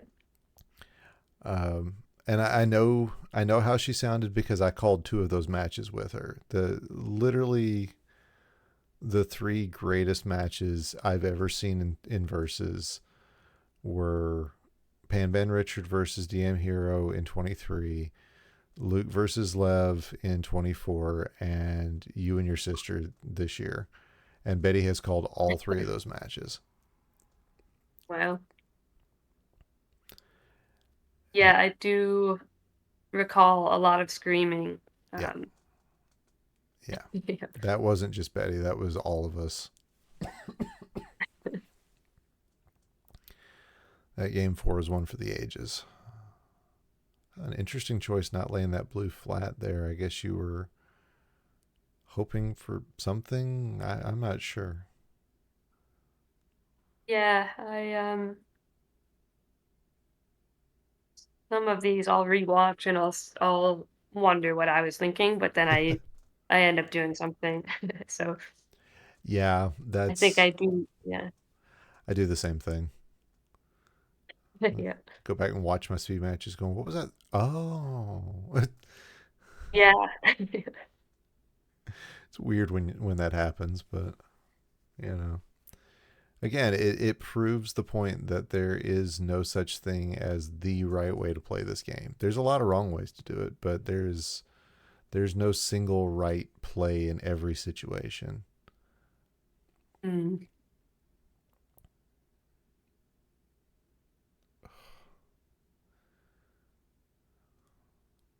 Okay. Yeah, and you can see Jess came back pretty. I think it's a little bit too far to Oh take yeah. it, but I don't if she could bury that blue. Oh yeah. And if anybody can, Jess is definitely somebody who's Yeah. capable of that. And I'm noticing a lot of these horizontal setups to get rid of garbage. And that's something I think I need to make more advantage of myself. Um, Hard to see it in the moment, but I make no bones about the fact that this show just exists so that I can get better at my game. Uh, so yeah, I'm definitely watching and trying to figure some stuff out myself. Hmm. Ooh, big combo there, and all that, and you end up taking it vertically because it just ends up being faster. Yeah.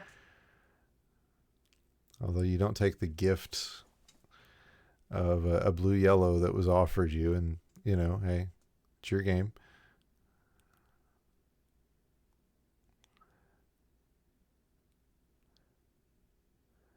But again, a lot of this is just my speed mentality of going, well, it's right there. You'll use fewer pill halves if you do this, and that doesn't always work out in verses. Hmm.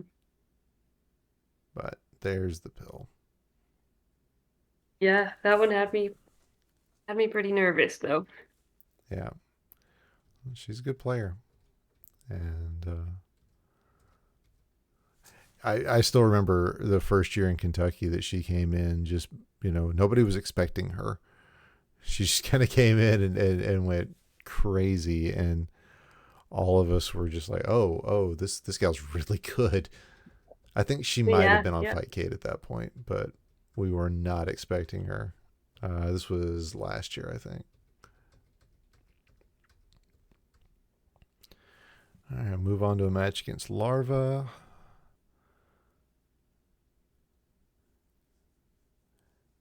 And yeah, your decision making process, again, it's so opposite of what I normally would be doing because again, speed brain. So it's interesting. Okay, yeah, at this point I'm not sure you know what you're doing. You're Yeah. making Is these. this um this could it is this a practice round or is this the real? Well, you guys both win at the same time, so I'm assuming this is the real deal. Oh, I see. Okay. Yeah, I think I did get a little loopy for some of these. I mean, it makes sense. It's like I said, it's not a sprint. This is 100% a marathon, And that's especially true of this qualifier format we had never even pulled out of the box before. Mm. So yeah, it's uh, I don't know. I do know that back in the back, once once I'd played everybody who wasn't out on the floor, you're just going, okay, cool. I've got a minute to breathe, and the only minutes you get to breathe, you're still sitting there in front of the cameras. So Yeah. I mean, you still have to be on. It's tough. Okay, that's a speed play. What you're doing right there, that is something that is 100% something we do in speed. Yeah, that's a great end game thing too, because you're just kind of protecting. Um, yeah, I don't know. I might wait later on to clear that out, just because it's protecting the right. I see. Yeah, that's not something we would do in speed, but that's a whole.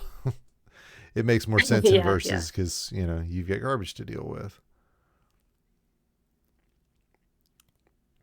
There it is. All right, and yeah, the drop into a combo. That's Adelito. I think is the player that I associate that with the most.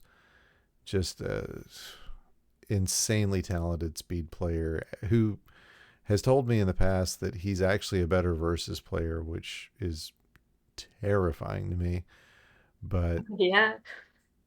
yeah, definitely somebody that I associate with a play of that style. And oh, now you've opened up, you've desandwiched the blue yellow, the blues now, and opportunities just abound. You don't even bother taking it. That actually, you could have dropped that red yellow down. There you go. Okay, you're gonna do it with this red yellow. Gonna say you had a combo waiting with a like a triple clear. Whew, such a clean end game, and then you get gifted another one. That's great. Yep. Yay! I'm glad to see other people doing the fist bump thing. That was something I tried to do after Yeah. every game. Yeah, that felt good. Once I kind of got the hang of that, the fist bump. It's also my signature at work when I'm playing against or not playing it when I'm saying bye to my I do our baby story time, and babies are disgusting. Um, and so there's a fist bump. That's that's practical. Yeah, because they're gross little people. I love them, but they are gross little people. And yeah, so that's become my trademark. Is I'll do fist bumps. Nice. So being able to bring that here was just kind of nice. Yeah, it was good too because it works if you lose or you win. It's Mm-hmm. just like a neutral. Yep. All right. Jar's dad is a name I know from the community, but I don't know who Jars is, and I don't know if that's actually his dad. Um, I'm really I am unfamiliar with the derivation of the name. Uh, but like I said, it is a name I know from the community. Looks like I'm getting some lore from the folks in the chat.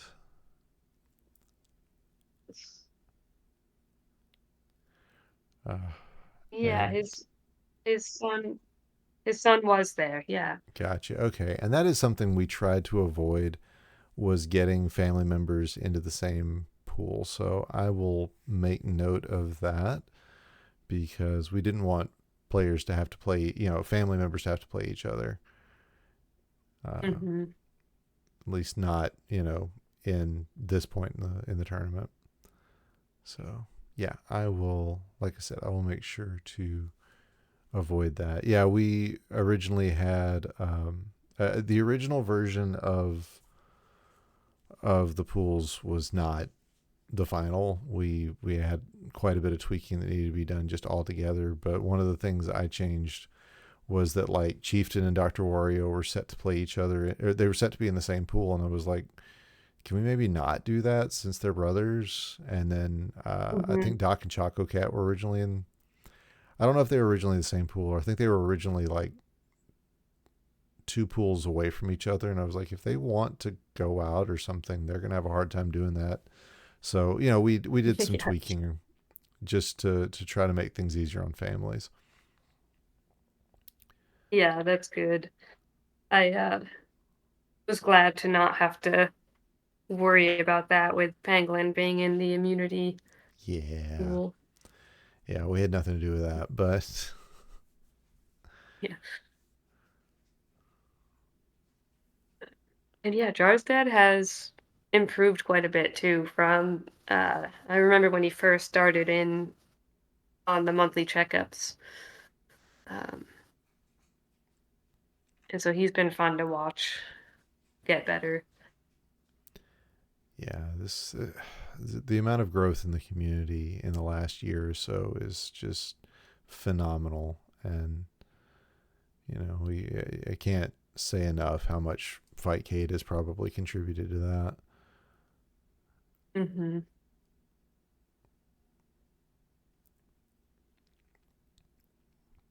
You're like, I'm gonna get this fat log one way or the other. Yeah.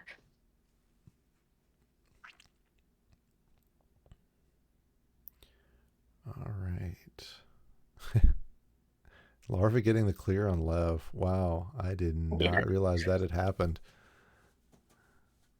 Yeah, I think that made her day. Yeah. Yeah, yeah, yeah. It's so this is my third tournament, or my third, regional tournament, or final tournament. I mean, and every year it seems like I play somebody that I don't expect to beat in qualifying.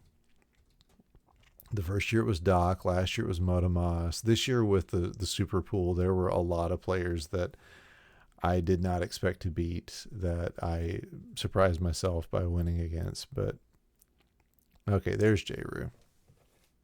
Mhm. Okay, yeah, I can definitely see the family resemblance. Okay, so yeah, next year they will not have to face off against each other in a pool. I will help make sure that happens.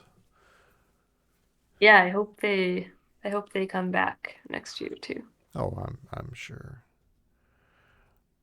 But yeah, there's it's always that's why we do the qualifiers, because there's always somebody that you don't realize you can take on, and it really affects your confidence level. Well, for those of us who are mortals, there's always that person. You may not have that. Your mileage may vary.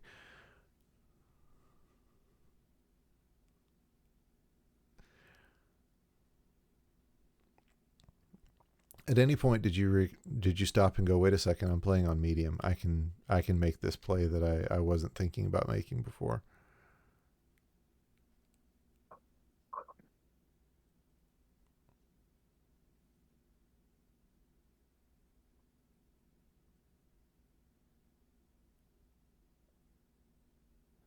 I have finally offended our guest, folks.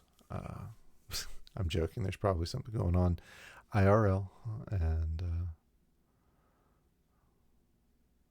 that is okay. Real life comes first.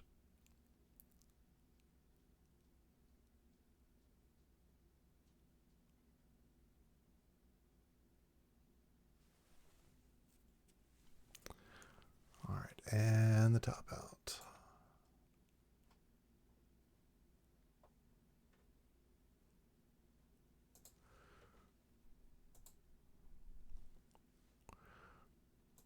Okay, let's slide it on over, see what the next match is.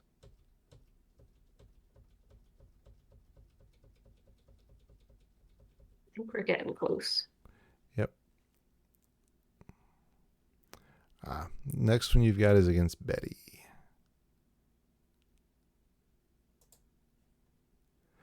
So is this another one that you were really kind of worried about?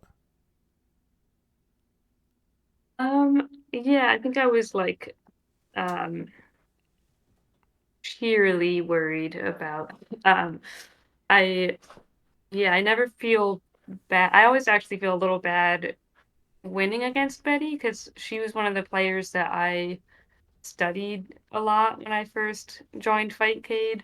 Mm-hmm. Um, so it always feels right to lose to her. Um, and she was joking around.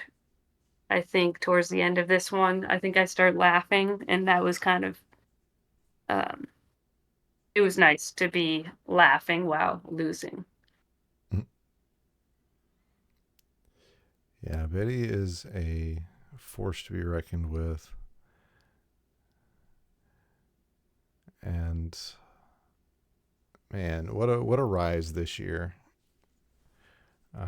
I she and I had a conversation in Louisville, and she was, I had just a couple of months earlier made my first semifinals appearance in 5 years almost in speed, and she had gotten her win in Louisville last year, and that was helping, but she really felt like she wasn't progressing in her tournament life and was having a real tough time, coming to terms with Mm, that, and felt like she might have been on the verge of quitting the scene more or less. And she's like, I need to get something going. And then not 3 months later, she was the finalist. She was the runner up in a speed tournament, and I was just like, well, there you go. That's that's our Betty. yeah, She just such a phenomenal player, and can't say enough good things about Betty. yeah, yeah. It's too bad she didn't get um, farther in this. Yeah. Well, I mean, this is yeah. There you guys. There you guys are laughing. I see it. Um, I mean, this Yeah, is I the think nature of someone was things. making yeah, someone was making dumb jokes in the commentary, I believe. That sounds about right. Flindo did say he and Mhm. I think he and Lev or something were doing it, and if Flindo's doing it, there are dumb jokes involved. I'm sure. Yeah, He knows what he did.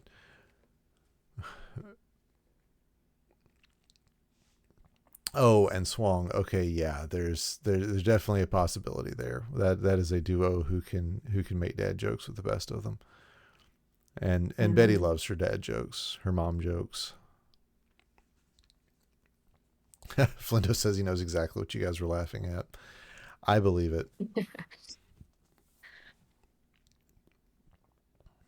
And yeah, I mean, this is a tough pairing. You guys are really going, toe to toe with this one.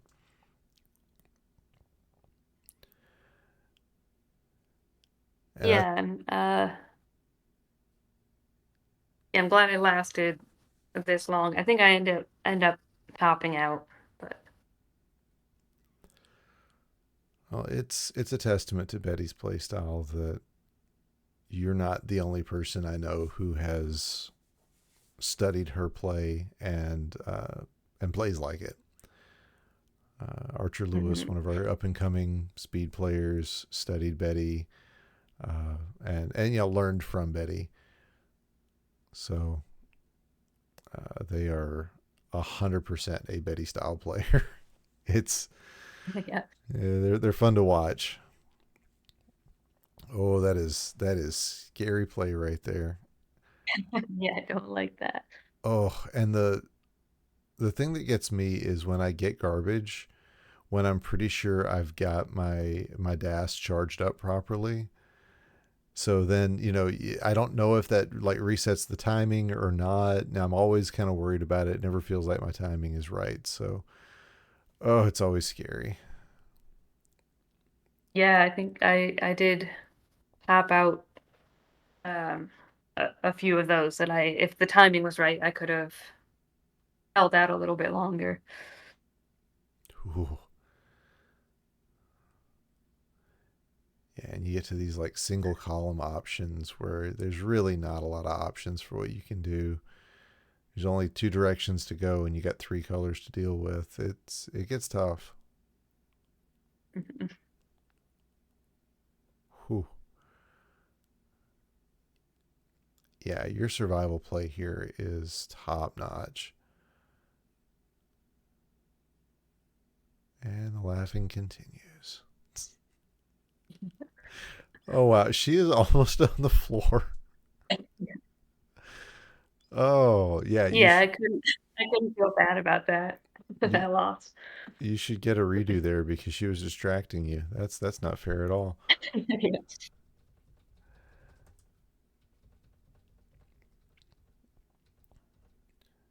All right. Okay, so now we are on to the top fives. Oh, Betty was one of the top five, of course.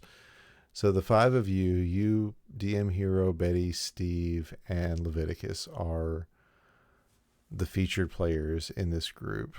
And yeah, what a gauntlet to end your group with.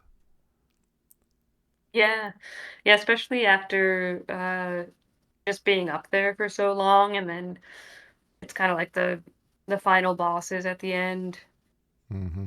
Um,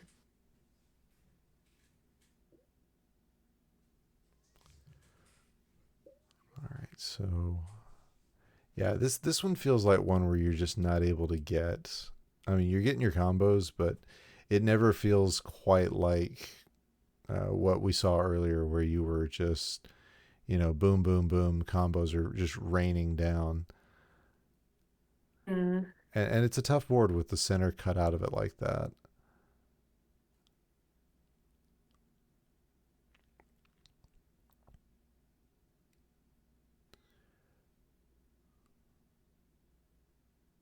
Although you've definitely got hero on the rocks here. yeah, we had played a few practice rounds earlier that I think that day, and it was kind of 50-50, so we weren't sure how it would go. Yeah, hero is one of those players that when he is on, when he is really playing on all cylinders, he's one of the best in the world. Uh, just Mhm. sometimes sometimes it's just not that way, but he is somebody I think who um, has had to modify his play style a little bit in more recent years, I think, because his real bread and butter early on in his career was topping players out. He would get the quick top outs, and as the community improves, that becomes harder and harder to do. And I think I think that's something he's probably still fighting through. Mhm. Oh, what would that horizontal have dropped? No, it wouldn't have done you any good. I saw like a horizontal double red that I was like, if you tucked that in, you would have knocked out a chunk of that in column 8, but it really wouldn't have done you any good.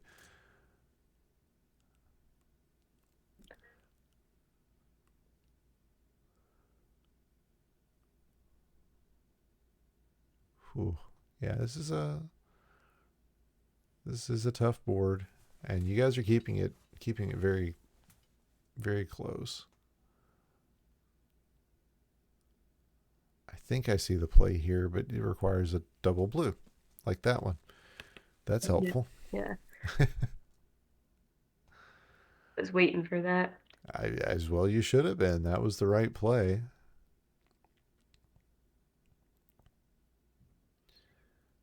Oh,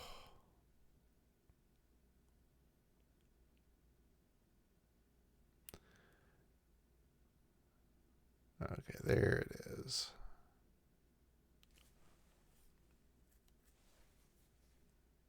At any point in your board, do you just go, okay, I'm far enough ahead that I can just focus on clearing viruses and leave the combos out? It's a question I ask a lot of players, and I'm getting different answers. But what's your take on that? Um, yeah, I definitely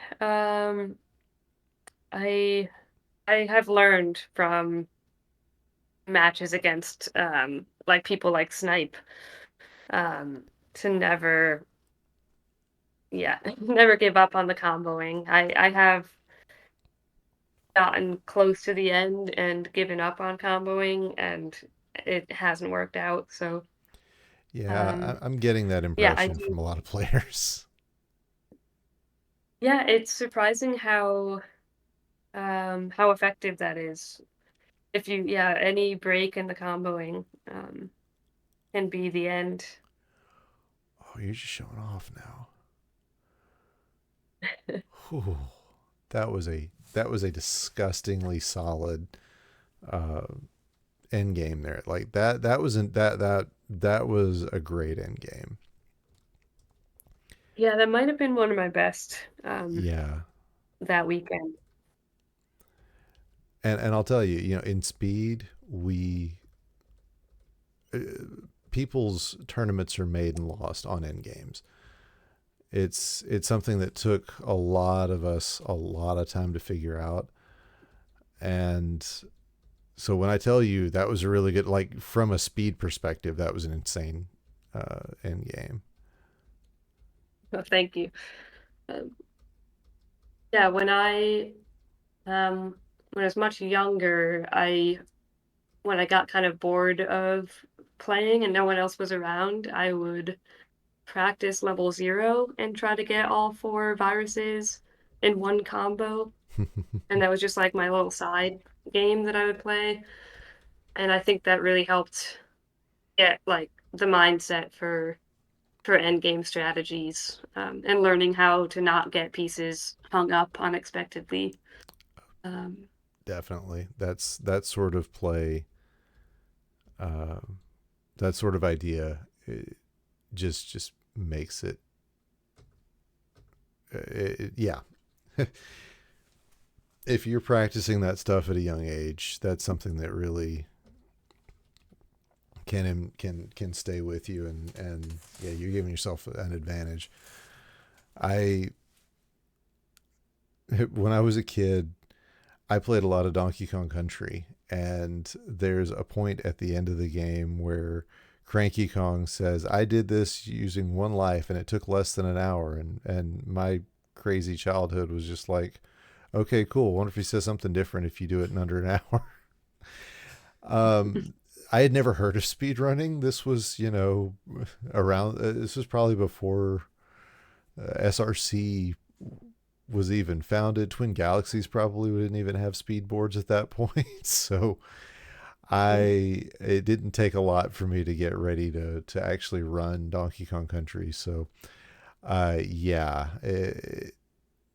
there's a lot to be said for having that childhood of just doing the sort of things that turn out to be important later on. yeah, yep. Oh, you got Lev on the rocks quickly here. That is, Yeah, that was an unfortunate, I don't know if it was a misplay or what happened there. uh, well, I mean, there's a lot of space underneath, and I'm sure he's looking at the board thinking the same thing. I wonder what I did there. Um, Mhm. well, we'll get his board off the screen here, so he doesn't have to look at it anymore. And looks like you still have Steve S to play,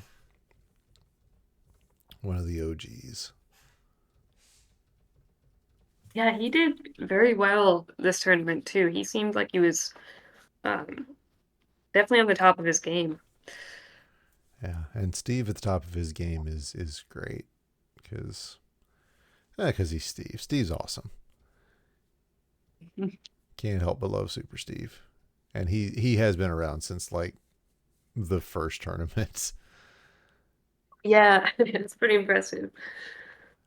All right. So, gosh, it's like, you're finally at the end of this huge long, and y'all's was the longest one, like by a good stretch. This was the longest qualifier pool we'd ever had, and you were Hmm. right at the end of it. I mean, how much relief is just coursing through your veins right now? Or are you just so focused that you can't even feel it yet? I I think I probably felt a lot of relief at this point.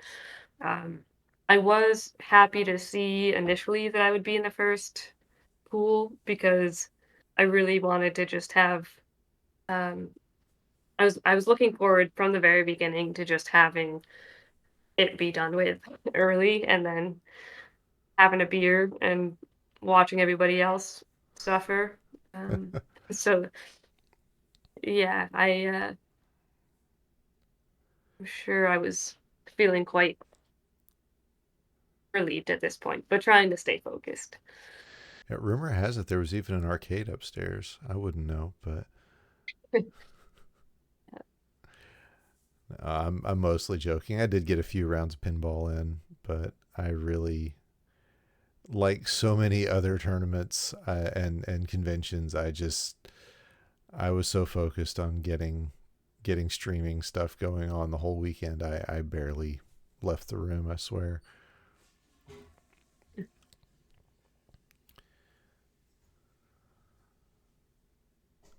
Oh,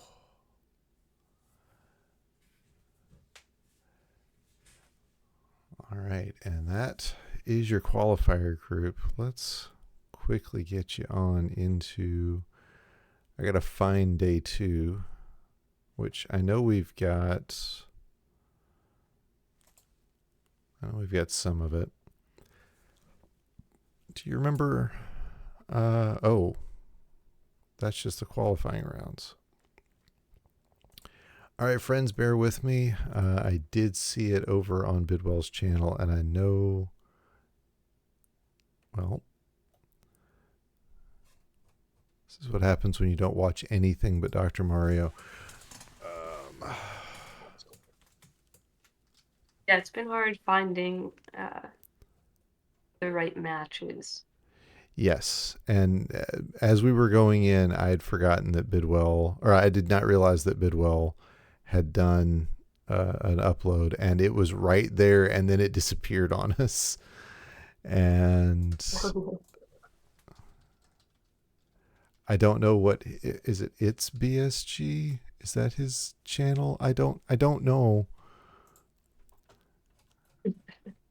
um, It was right there because I wanted to at least. And I see the short there, so I will make it happen if I have to. and, I know the full live stream.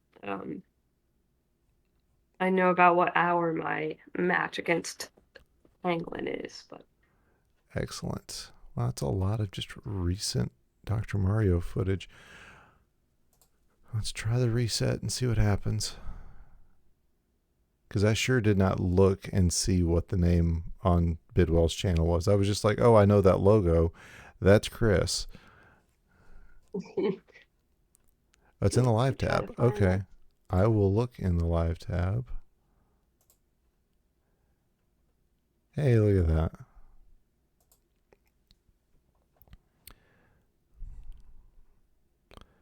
We'll have to get there, but because I'm not paying YouTube for anything if I can help it. Okay, so yeah, let's definitely get that match in so we make sure we get it. Um, who did you face off first? Do you remember? It might have been Steve again. Really? Oh, poor Steve. Um, it was Steve and Jess that I was waiting on. And then I played Pez as well. So I think that was the order. Oh It could wow. have just been Pez. Um, And this, I think it might have been on the other stream. So I think at this point, Yeah. it would only be me, Pangolin. Yeah. All right. So we'd gotten.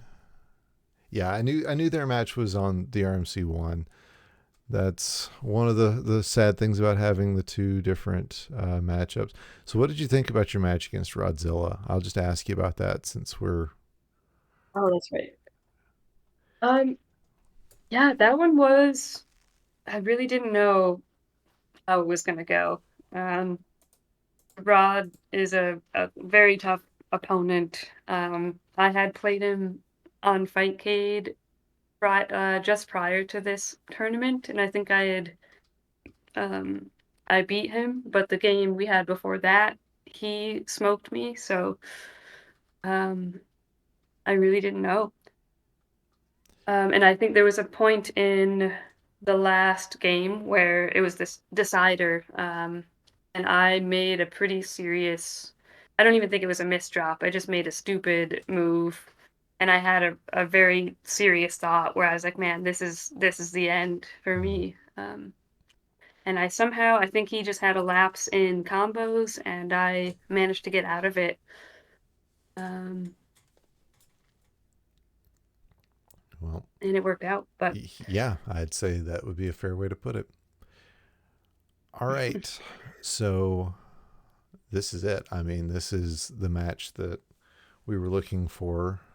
Um, so, you guys get started off with, and looks like she's about a beat faster than you just at the start.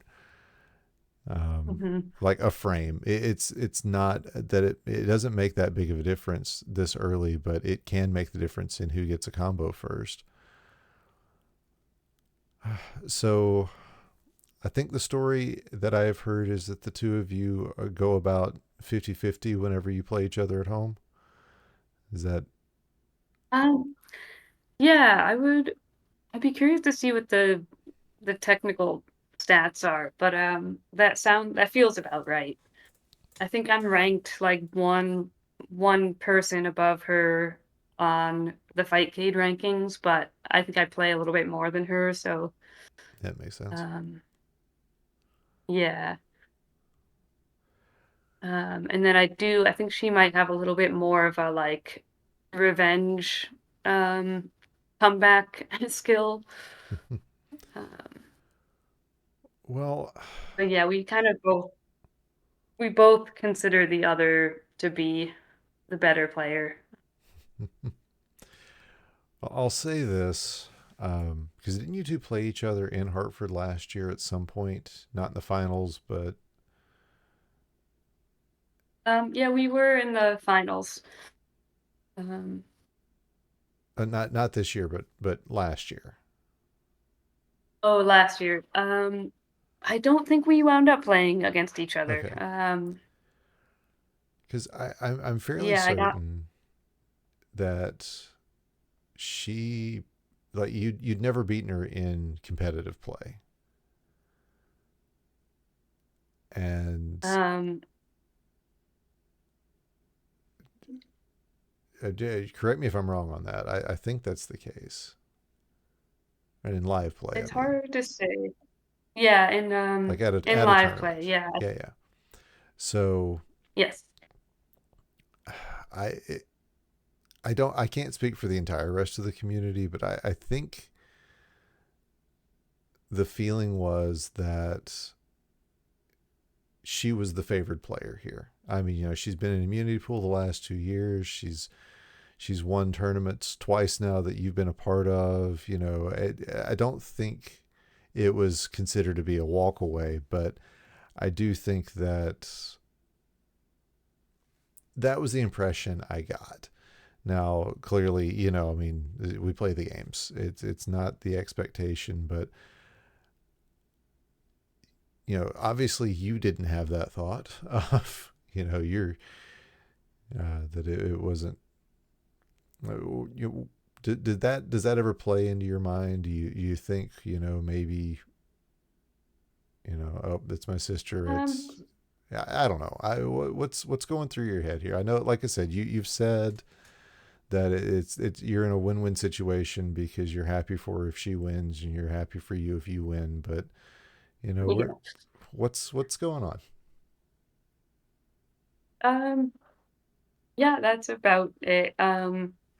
I think I also I knew I wouldn't feel too bad to losing to someone who had um gotten far before. Hmm. Like I did feel like she might have been the expected winner, which yeah, I don't know. I really just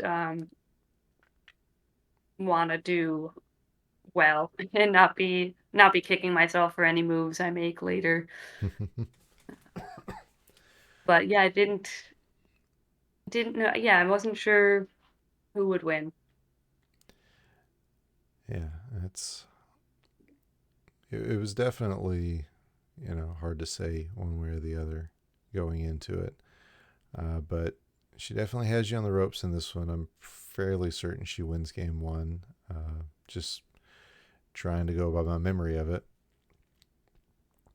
But Yeah, I I think mean, you might be right. the community hadn't seen you take a win yet. As I mean, Fightcade and the monthly checkups, but uh, in live play. So it was. Yeah, you definitely had underdog status. Let me put it that way. Yeah, which might feel like a safer place to Yeah. be. I think I'm less nervous when I'm not expected. Well, I Um, got I got bad news which for might you have, then. yeah, I am also I feel like I can only go down from here. Um, No, there's still a next year place when I above where come you back. are. Yes. Yeah.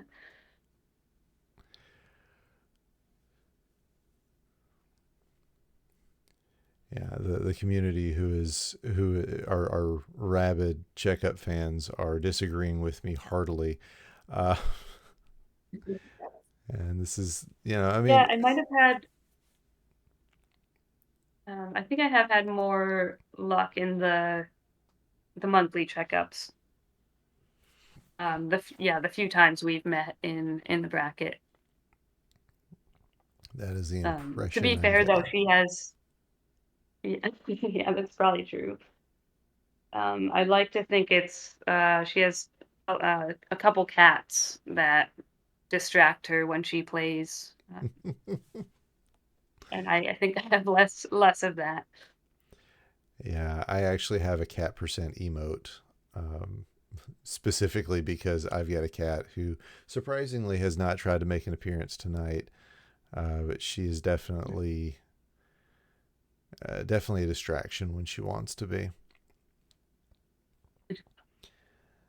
That's that is another community thing. We are all about the cats, and my cat percent is literally how well can I play the game with a cat sitting in my lap and trying to keep her there. Yeah, that's an added challenge. It really is. It really is. She's dangerous. Yeah, and I've seen, I think it's Swan who sometimes plays with Yep. a dog on his lap. That always impresses me. Yeah, Swong has done a lot of fostering for dogs. So he, whenever he's got a new baby, he definitely does not deny them time I see. on top of whatever dogs he actually has.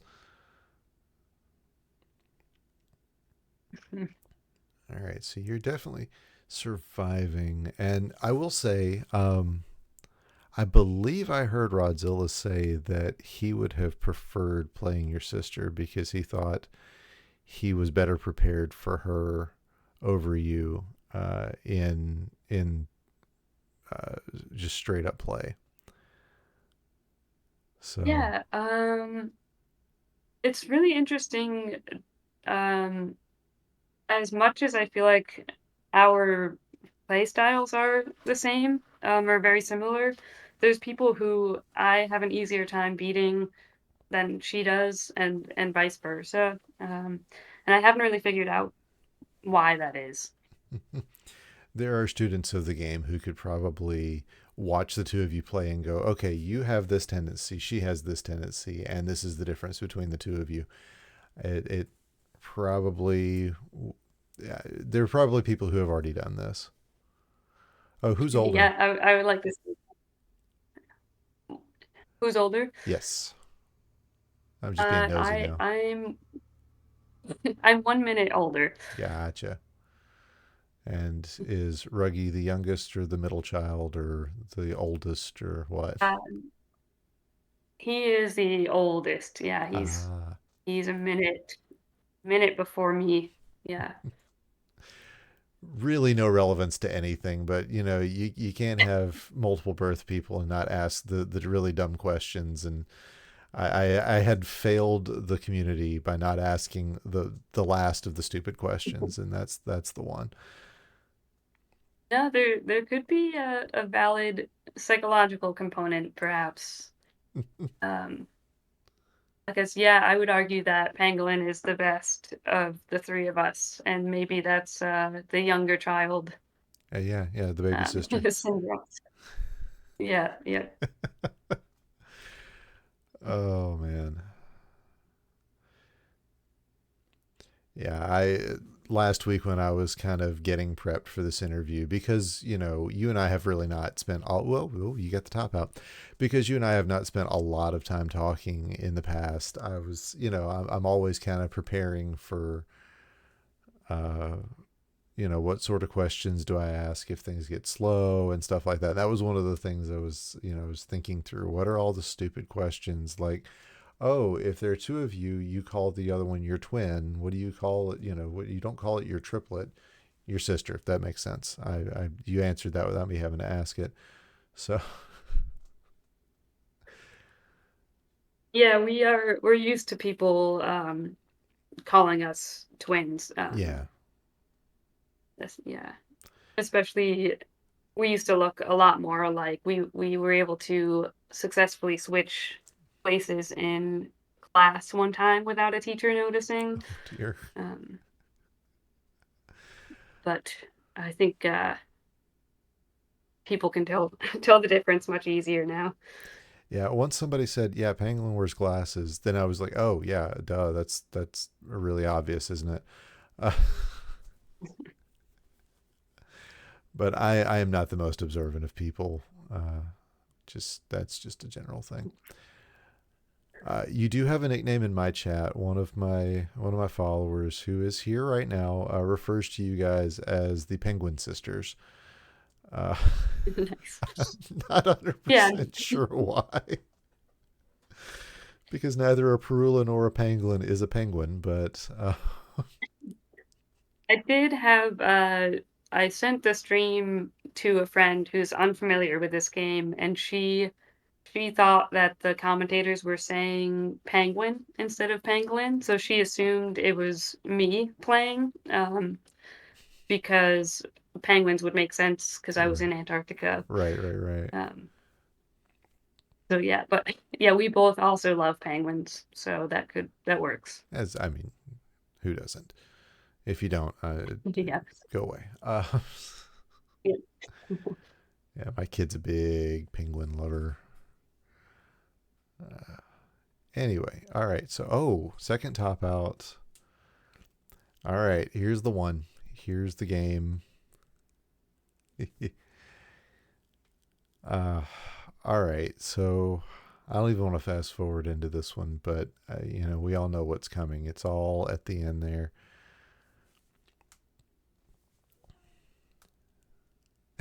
Lev says, "Play the ending with the volume on." I'll play the whole match with the volume on. Here you go. Gets me every time. But yes, oh wow, some clean drop clears, some quick clears on Parula's side. Another one going, but Pangolin responding right back with some of her own. Yeah, we Yeah, those both combos talked are about falling this in one basically the afterwards, same and place.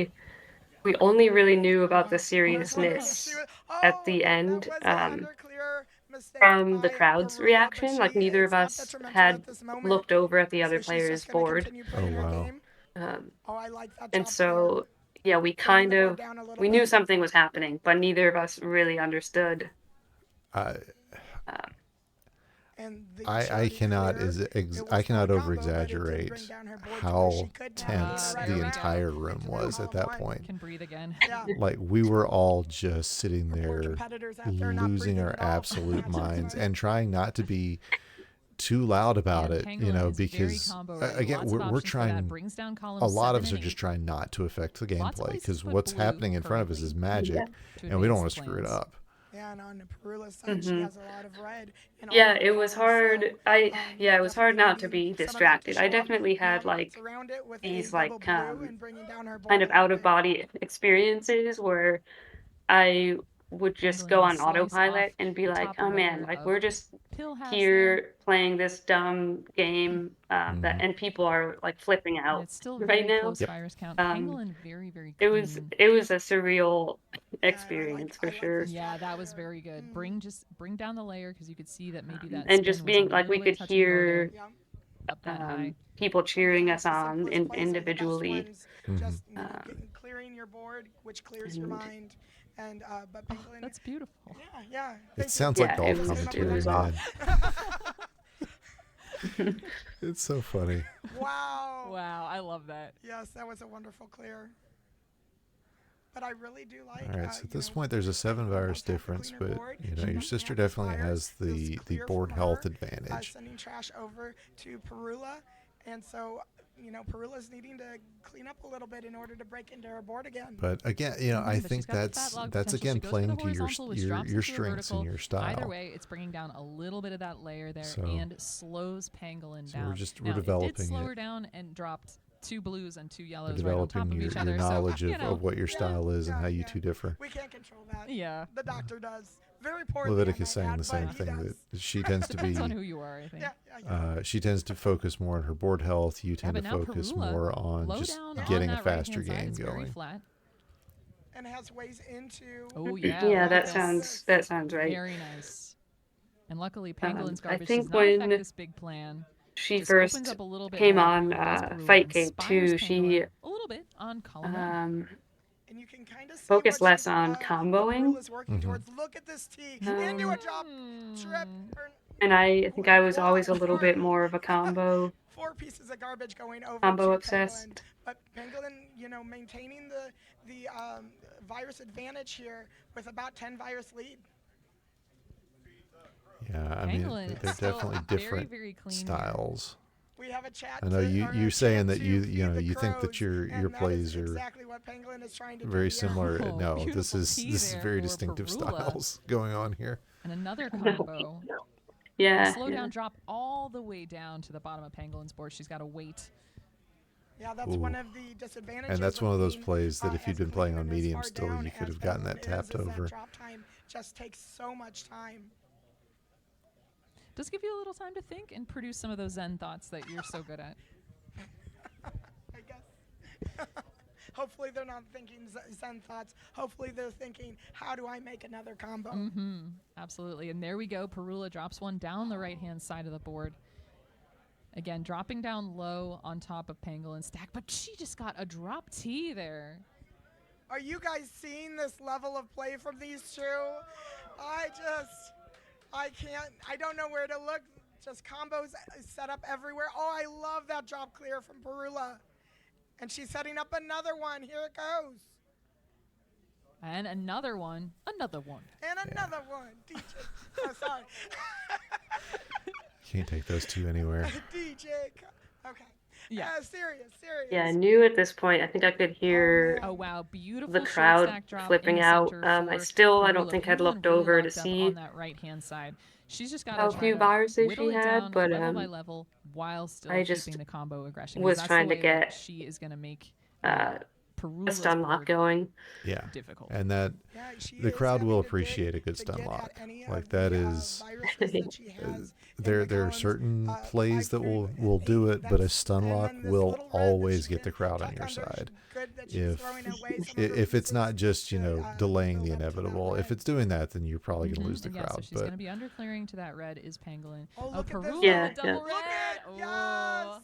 yeah, Love at, it. at this And point, see. getting the stun lock, getting yourself back into a game Okay. that it felt like you were out of Another quite a bit combo. earlier. Now, I mean, Pangolin it's has down to dropped 5 to down that 14 left-hand still. side. It is clear of viruses. She's But gonna be at this focusing point, on the you've right. blocked her off. Again, comboing as hard as And she that's can. exactly what you I'm needed to glad she do. laid that the Yeah, way it was, so yes. she could get that red in column 8 Yeah, and we easily, played and then plenty just of have it drop matches down. where But again, still having to dig I'm for able her to just remainder. How is she going to hold get out, under this? Parula now having a and cleaner just board, top and top so her out. having an end vision All right, here. and Look then at this yellow blue If is she ends up taking this perfect. short stack, not Nice. short stack, sorry, fat log. She has Yeah, that's the better probably board me here. partially in the background. I'm hearing this Pangolin is crowd. going to I'm need to do it probably on the one of. combo Actually, I was action. way back in the back with Leviticus. Oh, Go. It is so quiet and tense here. We are all just. Ooh, Oh, that's a tough drop on top of column 4 there. Get Oh that my red. all goodness. right. So at this point, Combo dropping. there's that, but and now Parula just has three those over three to the blues. left, and we're in we've column got you. And you're like, nope, I'm gonna combo more. It's going to be a Combo. big dig. But this is not going in the column that she needs it to go in. And there's no in way order to make stop an Parula umbrella from here. Undertucking. Oh, So One there's more two, blue. Yeah, and yeah, if there Oh, was. We have a block. Yes! We have a block, and this is now getting interesting. Let's She is now go! digging under. Look at this. Now, Now, all at the that Yeah, viruses I- free and clear. Okay, that was the Oh, play. Let me back it up. This is now. It's freezing. Let's She go! is So digging it's this under. pill right Look at here. When you this. lay it Now all vertically, her viruses that was the free. surprise. Oh. This is now. Because stacking it up Oh my with a God. 4-stacking column 2 and then tucking that last one in For Pangolin. would have knocked everything out. But now it makes sense, Let's go. and you've got this clearance Yeah, going. Oh my And here it is. That's the one, and now it's over. hmm Oh my I think gosh. about this game a lot. If I wonder, like, what I could have done differently. I think I could have done some earlier comboing to maybe stun lock a little longer, which might have given me that extra fraction of a second. But yeah, it was a crazy game. And I mean, that's what it came down to. It was a fraction of the second. I'm just describing what I saw in the moment and what I was like, this is going to work. But then you found a different way to make it work, and it worked so much cleaner. It made sense. Everybody's saying, yeah, this makes perfect sense. The vertical was the thing that threw me off, but that's again, it's speed versus there. And Wow. you guys Yeah, had I think if I felt Go yeah, ahead. if I had kept digging for that the vertical sandwich, I think I felt like it was just going to keep getting blocked out. And the horizontals are just safer that way. And that's a fair assessment of the situation. So yeah, I mean, you surprised me with that, and it's pill efficiency. That's where my focus tends to be, is on pill efficiency. Again, it's the difference in my pedigree, what I'm better at versus what other people are better at, and it just threw me off watching that going on. But yeah, you guys had the entire crowd eating out of the palms of your hands at that point. Like, you were the only thing on, yes, but we were all on both of your side at that point. Yeah. Yeah, I could hear people like shouting her name and then shouting my name right after. So that felt kind of funny. Yeah, I mean, we were like you. The whole point was we're all there with our friends, having a good time, playing this stupid game as well as we can with people who love it Mhm. as much as we do. And at the end of the day, unless you're the one playing, you're just happy that that good game is happening. And when it's Yeah, yeah. something like that, where it is literally the best single crown I've ever seen, yeah, yeah, that's you're gonna have the crowd's attention.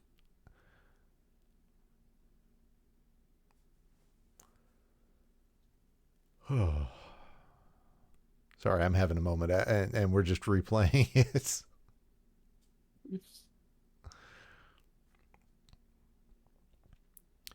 Yeah, and at this point, yeah, there are so many deciders Yeah, in all of these end games, which felt even more like, man, um, it could have gone so many ways. that there's a I don't even remember who all has done it, but somebody did a study of like one score football games, and they were like, what if every one of those had gone the other way, where it was very close, and what if every decider went the opposite direction? Who would we be talking about, winning this tournament and that tournament? It's fascinating questions. Mhm. But Yeah, yeah, yeah, I feel like if we redid that whole weekend, we'd come out with like a totally flipped um, final eight. yeah. Oh, so on to the finals. How much have you played Snipe? I feel like we play fairly frequently on Fightcade. Um, I think he had mentioned that I was the last person he had played online before this. And that was a match I happened to do really well. Uh, So and how so I don't know if that helped my cause here or not, because I think he learned to adjust his play to be a little less risky in the beginning. how often how often do you beat him when it comes to the Fightcade plays? Um, not very, not very often. Yeah, so I didn't have too much hope. I was hoping that I could put on as good of a game as Luke had in their match. Um, I guess it would have been, I don't remember which one, but yeah, I was hoping for one crown, and it didn't happen. I know that feeling, but at the end of the day, my mantra is I want to lose to somebody I know.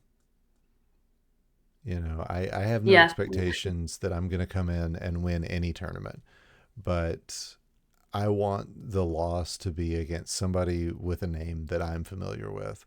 And if I do that, you know what? It's fine.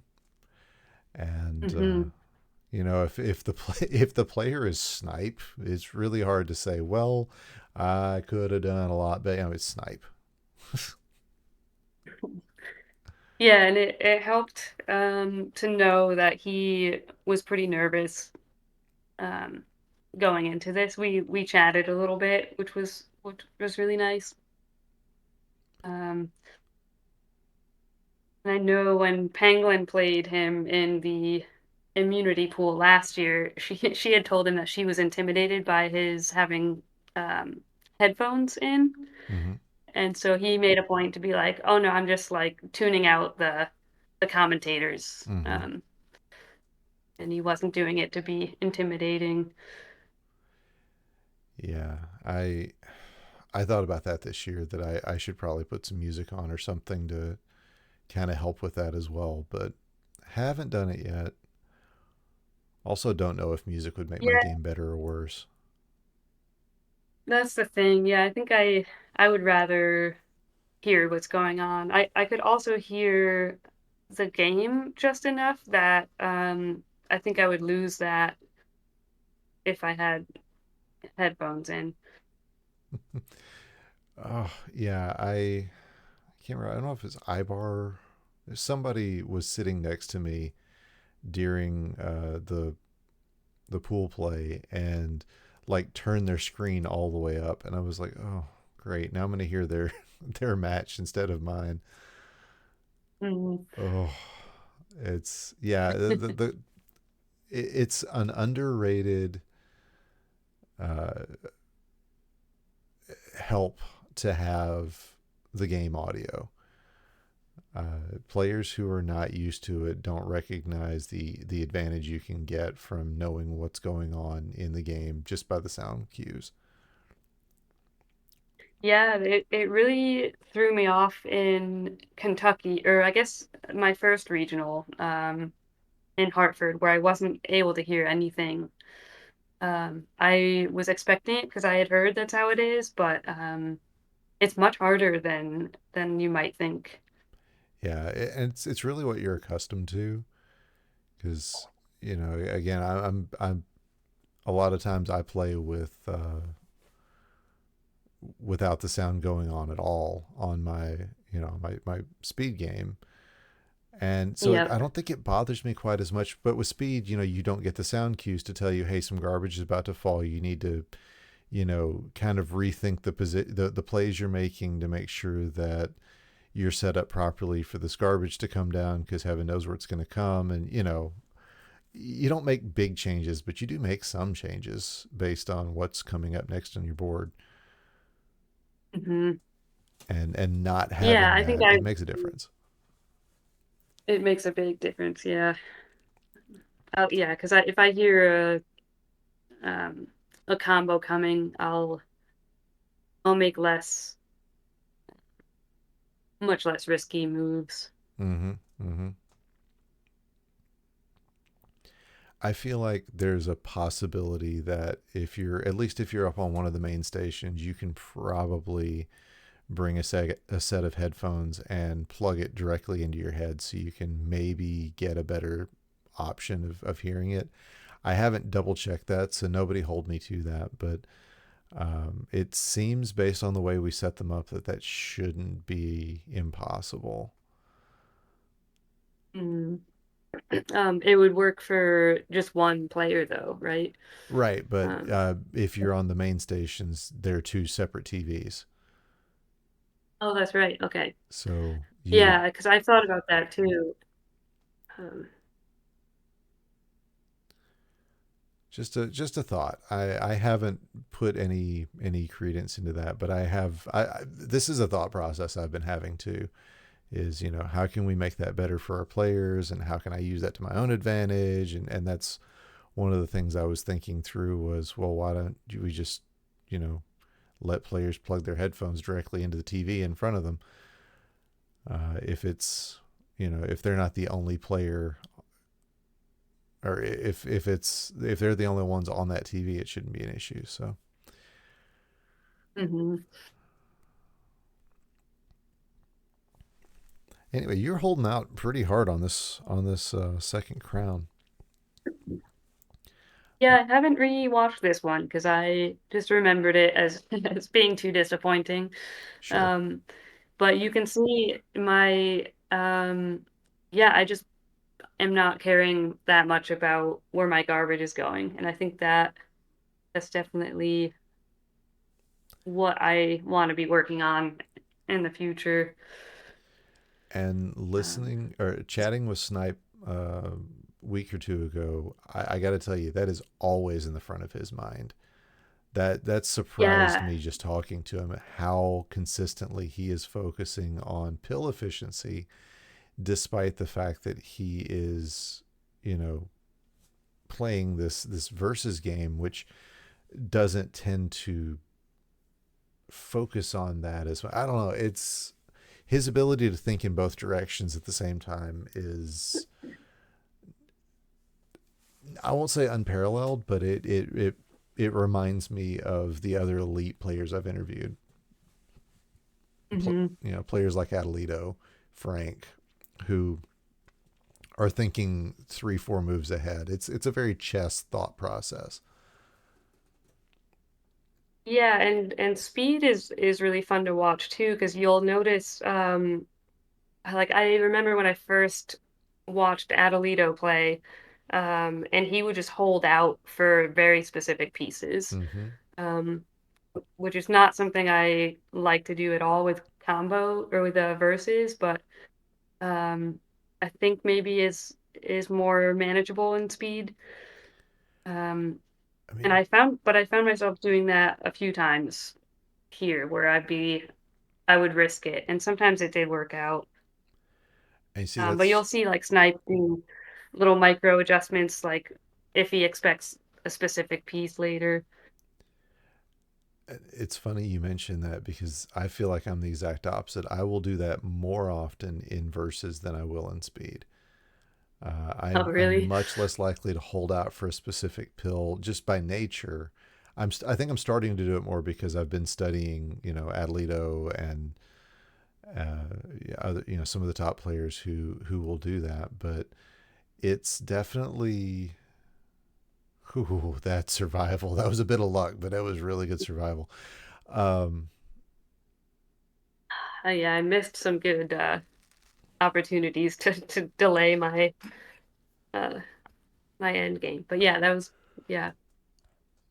but it's funny because I tend to not go for that, hold out for the last pill. It's more like, okay, well, let me find a good use for this one and find a good use for this one, and maybe I'll eventually, especially if it's a double, maybe I'll hold out for it early, but otherwise I'm just going to break the combo and go find something else to do in speed. Whereas in Hmm. versus, I just be like, whatever, I'll hold out for it a little bit longer. Okay. And I mean, that's the tournament. So, I mean, having watched it back, are you still satisfied with your play? I mean, obviously, you're always going to look at things like this and go, "Well, I could have done this, I could have done that." But are you as happy today as you were when you walked off that stage? Um, yeah, I think so. I mean, I really got as far as I could have expected to go. Yeah, I didn't have any games that I like fully regretted all of my decisions. Yeah, I still feel pretty good about it. Good. You should. But You but at absolutely the killed same it. time, yeah, I still I know that that's a fact. But I still feel like a lot of luck was involved. And that if I were to play a lot of those other players, they would beat me a second time. So, um, yeah. Well, I'll say it again. Congratulations. You absolutely killed it. Thank you. You made some fans this year, and I mean, we all cheer for each other, but uh, you're definitely going to be somebody I'll be keeping an eye out for in the coming months. Uh, at Hartford and then at next year's finals. We don't have the ruling yet on what the what the immunity pool is going to consist of next year because we don't yet have our final bracket. But if things hold, we'll see you in the immunity pool next year, as we saw Swang in it this year. Um, Cool. you'll be the first one out if that's not possible, but I feel like you'll be the first runner up in, or you just go out and win yourself a tournament, which Yeah, I guess I have one chance. Uh, yeah, yeah, I absolutely. yeah, I think Lev mentioned he might make it to the Connecticut regional, which I think he was my biggest worry um that first tournament. So yeah, hopefully we can get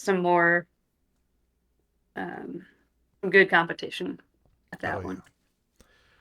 Well, I think the coming the coming year is going to be insane. We're going to have a lot of great players all over the country. I'm looking forward to what Speed's going to have as well. I'm looking forward to seeing our friend Parula in the speed run bracket in January. Yeah, Uh, we'll see. I'm gonna keep. I'm a bully sometimes for things like that, but regardless, so proud to see you in that spot. Our community is better the more parity we have at the top levels. So just so glad to see you up there. Anything you want to throw Yeah. out before you go ahead? Your floor is yours. No, I don't have much to say. Just I know everyone says this, but it can't be said enough that the community is just so great. Like everyone is so supportive. Yeah, it's really weird to be um yeah, have like a whole second family based on this one game. But yeah, and then of course, thank you and Lev's got a great podcast, and I love listening to all the analysis videos, and I rewatch all the commentaries, and that's really what's made me a better player. Is just hearing everybody's strategies and um, getting a little obsessed about it. So yeah, um, yeah. Thanks everybody. Well, let me say thank you so much for giving up your time to be with us tonight. I think we all picked up a little bit, and it's seeing players that we don't get to see as often, and really take a time to pick their brains is a big part of what we're doing here. Be sure you're checking out Doctor's Orders as well. I rumor has it there will be a new episode this Thursday, so you'll definitely want to catch that. And yeah, again, my guest tonight was Northern Parula, or just Parula, whatever. That is a type of warbler, in case anybody was not aware. I wasn't until I looked it up. But again, I want to say a big thank you for stopping by and sharing a bit of your brain with us. We are all the better for it. Yeah, thank you. So until next time, as always, my friends, be good, be safe, be happy. We'll see you soon.